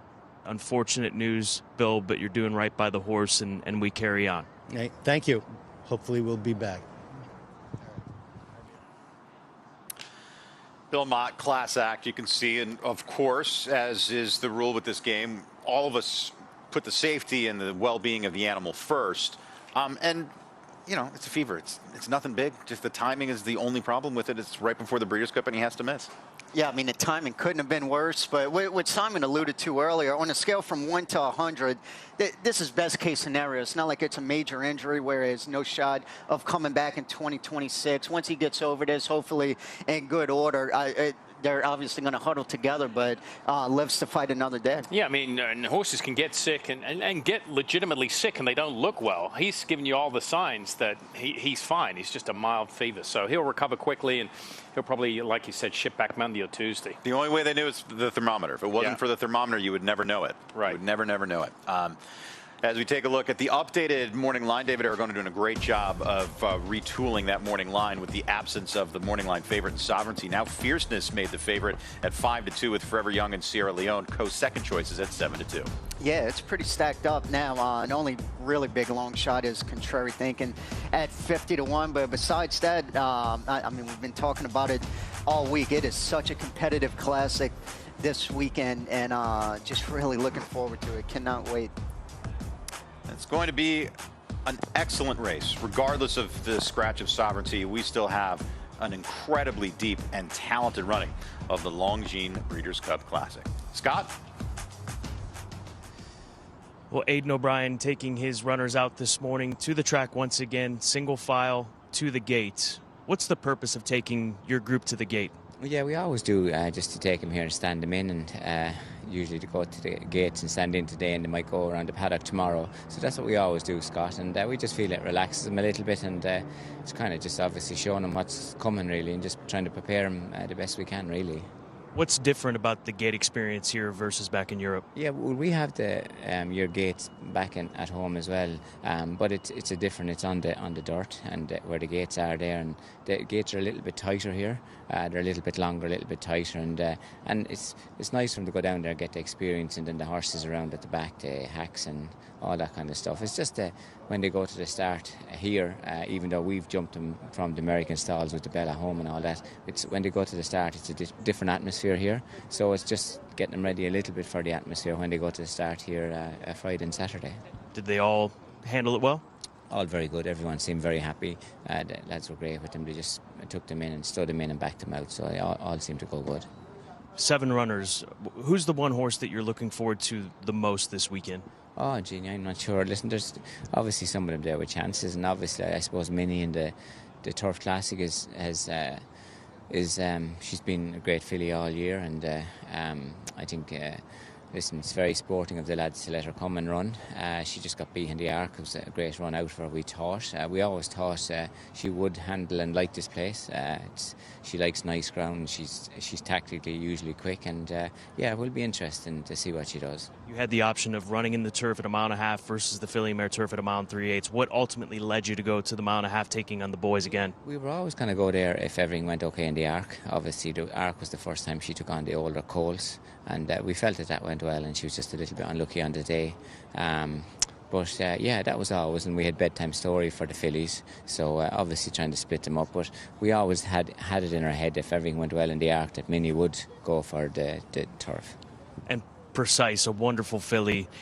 How would you describe the year that she's had so far? She's incredible. Like she's incredible. What she's done from run to run, she just kept upgrading every run. She's a hardy filly. She's pacey. She stays. The last day she won the Fillies Mile in Newmarket, and like I think she was the most impressive Fillies Mile winner we ever had. She's unbelievable attitude. She's obviously out of a Galileo mare, and she's really has the attitude and the determination of the mare, and obviously she's by Star Spangled Banner, so that's where she's getting her speed from. So yeah, but I suppose those real good Galileo mares are they put something very different into horses, and she has it. She's loads of personality, loads of cut in her, and yeah, no, she's exciting. Just going back to overall experience and being here at the Breeders' Cup and the various venues, Del Mar, Santa Anita, Keeneland, the places that we've gone, and you've run world-class horses. Is there different ways of approaching each of these different venues at this time of the year for you and your team? Sure, I think probably always little things, really. It's always the little things that make the difference, and we try and talk to everybody in case we have to know anything different, and obviously tracks can be different, and draw. Biases can be different on different tracks, and I suppose like Jerry Jerry Bailey is always very good to us every year. We always have a meeting with him a couple of days before, and he goes through everything with us, and anything that we haven't missed or he thinks that we should know, he always lets us know. So we're always very grateful to him for that. So it's all little things, Scott, and it's try and get the little things right, and then usually the big things look after themselves and fall into place if the little things are right. Aiden, I speak on behalf of the American media, the worldwide media. We're always so gracious of the time that you give us, given your busy schedule and everything that you've going on in these days, and it's always great to have you here in America. Thanks, I really appreciate it, Scott. Thanks very much. So there's his Breeders' Cup record, 20 wins, tied with the great Dwayne Lucas for most ever. He holds the worldwide record most greater Group 1 wins in a calendar year with 28 back in 2017. He's at 25 right now, so he could best that here at Breeders' Cup. He's won the Breeders' Cup Turf and Juvenile Turf 7 times apiece, the Juvenile Fillies Turf twice, Breeders' Cup Mile, the Juvenile Filly Mare Turf, and the Marathon once, as he's won 3 Breeders' Cup races in 2022, and his top wins including High Chaparral, Johannesburg, Magician, Found, and Auguste Rodin. His lone dirt win in the Juvenile with Johannesburg way back in the day. It was like 2001 or 2002, something like that? Yeah. I know, it was a while back. Andy Biancone is known to ride with only one glove. Actually, she's not known to. She just did that one time. We have the reason why. More from Andy Biancone's handwear when we return.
Well, Percy Barr is walking behind us, and Ben Goldbrook, what did you see? What did she do this morning? She galloped, and then she stood in the gate, and she was good standing in the gate and galloped perfect. I really was happy with the way she trained. Thought she looked great. For a young horse, is she the type that takes things in stride, or does she take a little bit to learn? And No, she's the opposite. She does everything perfect since day one. She's been like, what do you want me to do? I got this. Her mind's fantastic, and I think that's a big attribute for a young filly.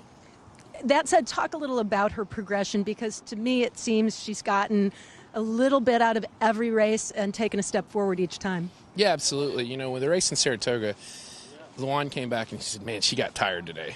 And she had never gotten tired. I think, first race 4.5, that wasn't really a fitness. That was more of just a, kind of, she just ran for about a quarter of a mile because, she got kind of shuffled back and then made this big run. And she kind of won the debutante so easily.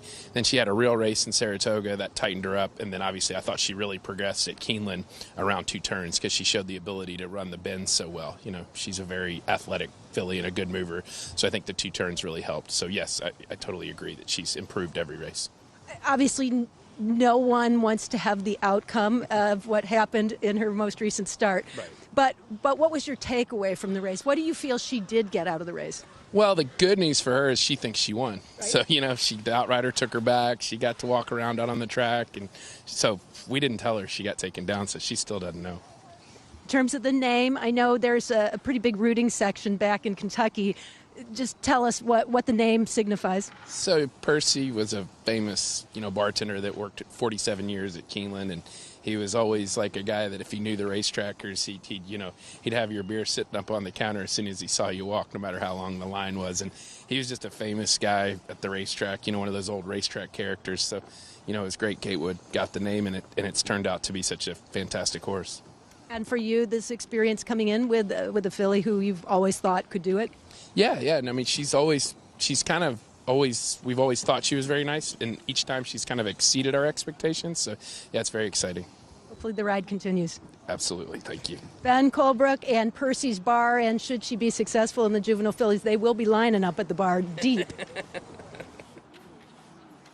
All right. Sounds like a party. I want to be with them when they cross the finish line Better first. believe it. I tell you what, she has a really good shot, too. I mean, they alluded to it. She's improved just about every single start, and I like the fact that Ben Colebrook said she doesn't know that she got taken down. Yeah, Very true. Earlier today, we've got a lot that we couldn't get to you on the show, but we wanted to get you this, as Andy Biancone caught up with young trainer Miguel Clement. Well, Miguel Clement is no stranger to the Breeders' Cup and no stranger to winning Grade 1 races, but this is the first time he will be in charge of the Clement Brigade. Miguel, first and foremost, congratulations on a huge summer up in Saratoga. I see we have Tawny Port and Intricate Spirit relaxing in their stalls here, but who else do we have left to train this morning? We also have Botas and Beleza, as well as Breathaway, who's running in the undercard, so it's very much exciting. Tell me a little something about each of your horses here. Well, listen, it's a fun group. We only brought the ones we thought would be competitive. We had several others who qualified to run the Breeders' Cup. We elected not to bring them. I think these are the 5 that are probably trained the best going into the big race. So it's exciting. It's exciting nonetheless. Now, obviously, your dad, Christoph, one of the most influential people in racing, really shaped the sport for the better. In terms of you taking over his operation, are there any things that you've changed about his training style with your own horses? No one will be able to replace the boss, so it's very much the same philosophy, ideology that he put in place, and we have a great team, and it's been working, so just try to do the same. Was that a very difficult transition? As you can imagine, from a human point of view, it's been emotionally taxing and tough. I was probably the luckiest in the family because I had the horses to rely on, so being kept busy is probably easier than the rest of the family. But the family stepped up in many ways to help me out, and it's been very tough, but at least the horses are providing a welcome distraction. Miguel, fantastic job this summer. I really admire your strength, both as a friend and somebody who is a fan of your horses, but best of luck this week in the Breeders' Cup, and great job overall. Yeah, thank you very much. I mean, it was a story, and Christoph kept it under wraps. Not a lot of people outside of his inner circle knew about his battle with cancer until very close to the end there. And then when he passed, it was a seamless passing of the baton of the stable to his son Miguel, who had a fantastic start to his training career. Yeah, I think the wheels or the motion was put in place. I mean, I think Miguel ultimately was always going to take over his dad's operation, but I don't think they planned on doing it in 2025. So the wheels were in motion, and they had time to put that plan in place, and that's why the transition has been seamless. And I wanted you to tell us, because Christoph Clement, we know as a trainer, but you knew him personally, and he was a big reason why you came to the States. He's the sole reason I'm here in the United States of America, where he and I were both assistant trainers in Newmarket. He worked for Luca Comani for a long time. He came, started his own public stable here. He only had 6 horses. We talk about, Sherry DeVoe, we talk about Michael McCarthy, how they started. He was the same way. And then one winter, I left Newmarket, came and lived with him for about 4 weeks on vacation at Payson Park, and said, man, I love this. I want to come back. And he said, well, come back the next year. I'll get you a job somewhere. And he introduced me to Bill Mott. That's where I started walking horses, became a groom, foreman, assistant trainer. And I mean, for that reason, I'm ever indebted to him. That's the reason I'm here in the United States. Best move I ever made. Well, we will miss Christophe Clement. The sport cannot replace him. But as Miguel said, no one can replace the boss. But the Clement stable in very good hands with Miguel, and he's been doing a fantastic job. And we eagerly anticipate seeing what his horses do on the 2 days of Breeders' Cup racing. Let's check in once again with Michelle Yu. I'm joined right now by Michael Campbell, who has Patriot Spirit. He won the Vosburg. But this has been a long journey for you. Can you bring me back to your passion for racing and what happened in the 70s? Well, I started out as a jockey and had a very brief career. I got hurt very badly in my second year of riding.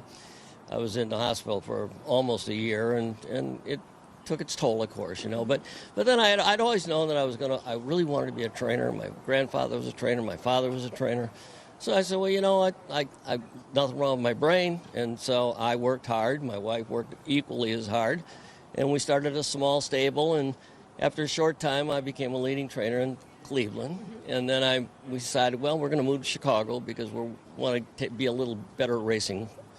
So we moved there, and we had quite an extensive, good career there. I did, and my family certainly helped, and my two boys became riders, and so we've developed a good lifestyle in Chicago. But unfortunately, racing left us with Arlington Park, and Hawthorne is struggling, and as a result, I left, and I'm racing in other venues now, and we're been quite successful, and especially with stake horses. And you mentioned that you have sons, twin boys, if I'm not mistaken, right? I certainly do. And one of them rode your first Breeders' Cup starter. Is that also a true story? True story. Thank you, Google. It was a great family experience. I had a little hard luck in that race. We were in the one hole. You see all these people gasp when they get the one hole. Well, I was one of them, but we got over that, and we're back to do a little better. And I think we got a little better chance this time. This horse is really really good, really fast, and he's very capable. So we're looking forward to a big effort. I feel like sometimes this horse might be his own worst enemy. He looks like he's needed to develop mentally in a couple of his races. Wow, that's very sharp. Yes, he did. He was a product of the sales, and I think they're programmed a certain way to speed, and he was the kind of horse, he just grabbed the bit and he was going to be in front of those horses no matter what. But they can't do that with good competition. They have to learn to adjust and compromise, listen to the rider, and relax and rate a little bit. And he had a very difficult time doing that, but ultimately he did learn. And now that he's learned, is he easier to shut on and off and to get that perfect trip out of him? Is that what's helped attribute to things like winning the Vosburg? Mm-hmm. It certainly did. I would say this, that it takes an awfully good rider to ride him. Mm-hmm. Javier's just got these wonderful hands. He's a Hall of Fame rider, and I was surprised at how quickly I gave him the tips. He watched past replays, but it was he that did it, and I thought he just did a remarkable job just talking with his hands to the horse. How is this trip to Breeders' Cup different than your first trip to Breeders' Cup? I got a better horse. That makes a lot of difference, right? It certainly does, yes. Well, I appreciate the time. Best of luck with you in Patriot Spirit. Thank you very much, Michelle, and thank you. Thank you, FanDuel. Don Little of Centennial Farms with Antiquarian carrying the banner in the Breeders' Cup Classic. Exciting times for you. Yeah, it's great. I mean, it's been 10 years since we've been in our last Breeders' Cup, but it's exciting to have a son of a Grade 1 winner that we also campaigned, preservationists, and to be back here in a race like this with this quality of field is very special. What are you seeing from him, or what are you hearing from the barn? Well, he's just really a cool horse to watch improve. I mean, he's been, this year, every race has been getting better and better and better. He's really within himself now, mentally and physically, and I think, again, the 1.25 miles will fit him. I wish it was 1.5 miles, but he's doing super, and we expect a good performance. Don, I mean, everybody in the game wears many hats. One of the hats you wear is vice president for the BCCA, the Belmont Child Care Association. really exciting work that they're doing with so many families of backstretch workers at Belmont Park. Tell us a little about it. Well, of course, Michael Dubb had the intuition to start it, and the original building, Anna House, was built at Belmont Park and opened in 2002. And it's really been a joy to watch these children from the backstretch advance through education. We've had numerous students, if you will, children just graduate from college. There's a girl by the name of Soshi that is at Northeastern University. She's got a scholarship. We've opened a women's literacy program, which they now have, I think it's over 20 mothers of the children with English, and it's just a great organization.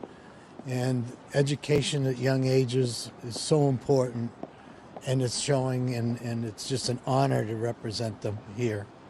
Working myself with the Backside Learning Center at Churchill Downs, I know how exciting and how meaningful that work can be in terms of changing the lives of backstretch workers and building and supporting the community and racing in general. Yeah, it's really, again, exciting to see them advance through education. But the neatest thing is they all come back and give back to what they were given. And these children come back from when they're in high school and work with the kids. And we're now doing scholarship programs once they graduate from the Belmont Child Care. And it's just a great organization. I think I was just asked, they want me to be Santa or something like that. And I think you could, that's a good thing. You may have to pack on a few pounds, but I think you could play the role. Well, it's a little tough. I don't want to pack on too many pounds when you're in the polo field. The least you can have, the better, but it's great. Hopefully people can help support you in this effort. For more information or to make a donation, what should people do? Well, BelmontChildCare.org is it, and always looking for support. And there's nothing better to see a smile on a child's face. Well, we appreciate your time, and certainly a worthy organization. And best of luck with Antiquarian. Well, we're looking for an exciting weekend and safe trips for everybody. Thank you very much. We're getting to the end of the Breeders' Cup Breakfast Show number 6. We only have one more tomorrow, if you can believe it. We're almost at the end of this little run here. Flies by. Yeah, really does. There is a question, though, that the entire horse racing fandom wants to know the answer to. What's that? Why was Andy Biancone only wearing one glove? Andy? Well, I asked you guys not to make me laugh while I was on the horse, and of course you had me cracking up on Lenny Lou's toughest day. She literally was dragging me the entire time. But if you were wondering why I was only galloping with a right glove, it's because I lost the left one. And if you know me, that answer tracks. I mean, I've seen her lose her car keys, her cell phone, her credential, her iPad, you name it. She's almost every day there's something she forgets. The only thing I've never seen her lose is her mind. That was gone a long time ago. We've got schoolers in the paddock right now. We have I think Fierceness. Hold up, coming right behind us. We got Antiquarians there, but we got Fierceness, who's the favorite for the Breeders' Cup Classic, right behind us here. Yeah, well, he was nice enough to wear a name tag. Yeah, he looks brilliant. Bob Baffert's horses are in here as well. So we've got Pletcher and Baffert in here. It's a lot of University of Arizona alumni. Hey, Mike, don't get nervous. Todd's right there. Oh, God. No, I'm kidding. you got me jumping. This is Nisus, who I think, Fierceness is there. Nisus coming behind us. I think this has a big shot in the dirt mile. Yeah, this is, it's an impressive collection of horses here. They just told me I'm on camera, but I'm going to keep my my neck tilted toward Mindframe. How good do they look? I don't know if we've talked about Mindframe enough. I really don't. I think that, especially now with Sovereignty out, he is a horse. He has always had the talent. That's never been a question. I think in much the same way we were speaking of Sovereignty, because he's so lightly raced, I don't know that we've seen the ceiling for Mindframe yet, which is frightening. Oh, for sure. And it's just so unfortunate what happened in the Jockey Club last time, because that was going to be his last prep before the Breeders' Cup Classic. Very unfortunate. But, I mean, his racing to Stephen Foster, I was there for at Churchill when he beat Sierra Leone. I mean, just absolute powerhouse of an effort. Ran 105 Beyer that day. Yeah, there's a look at him, and you can see him in the silks of Rapoli. Mike Rapoli on the spot. He doesn't know who's got more talent, mind frame or fierceness. Clearly, fierceness has more accomplishment and accolades, but mind frame is that good. I mean, could you imagine having these two in the same year, Simon? That's the thing. It's both two horses in the Classic. I mean, you can't split them. Usually when an owner has two horses in the Classic, you can easily decide which one's better than the other. I don't think he can here. He's beating Sierra Leone. Probably a race shape that didn't suit Sierra Leone. I keep going back to that opening half mile because I think when that gets put up on the screen on Saturday, that tells you pretty much the chance that Sierra Leone has. They almost went 47-4 compared to the 44 in the Breeders' Cup Classics. There's 3 lengths difference, about 3 seconds difference, about 15 lengths. So that's why they have the pacemaker. Mind frame has enough talent that I don't know that he could be undone by a pace scenario. I think he's that good, but we've got Antiquarian in here. We are done on day 6. We have one more breakfast at the Breeders' Cup show coming up tomorrow. It starts under the cover of darkness here as we take a look at the quiet marquee, and then the sun rises over the Del Mar Thoroughbred Club as we are truly at one of the most beautiful venues in all of sport, not just horse racing. It's the 2nd year of a 2-year run of the Breeders' Cup here at Del Mar, and we love it. As we saw horses out in force on the racetrack today, the Japanese runners putting in some real slow gallops. We had Aiden's Army making its way out to the track in single file. Sierra Leone, the defending champ. And it was a day that all started with the breaking news that Sovereignty, the Derby and Belmont and Travers winner, and the morning line favorite for the Classic would not go. But we've got plenty to look forward to that will. Thank you for joining us here on The Breakfast Show. We'll be back at it one more time tomorrow.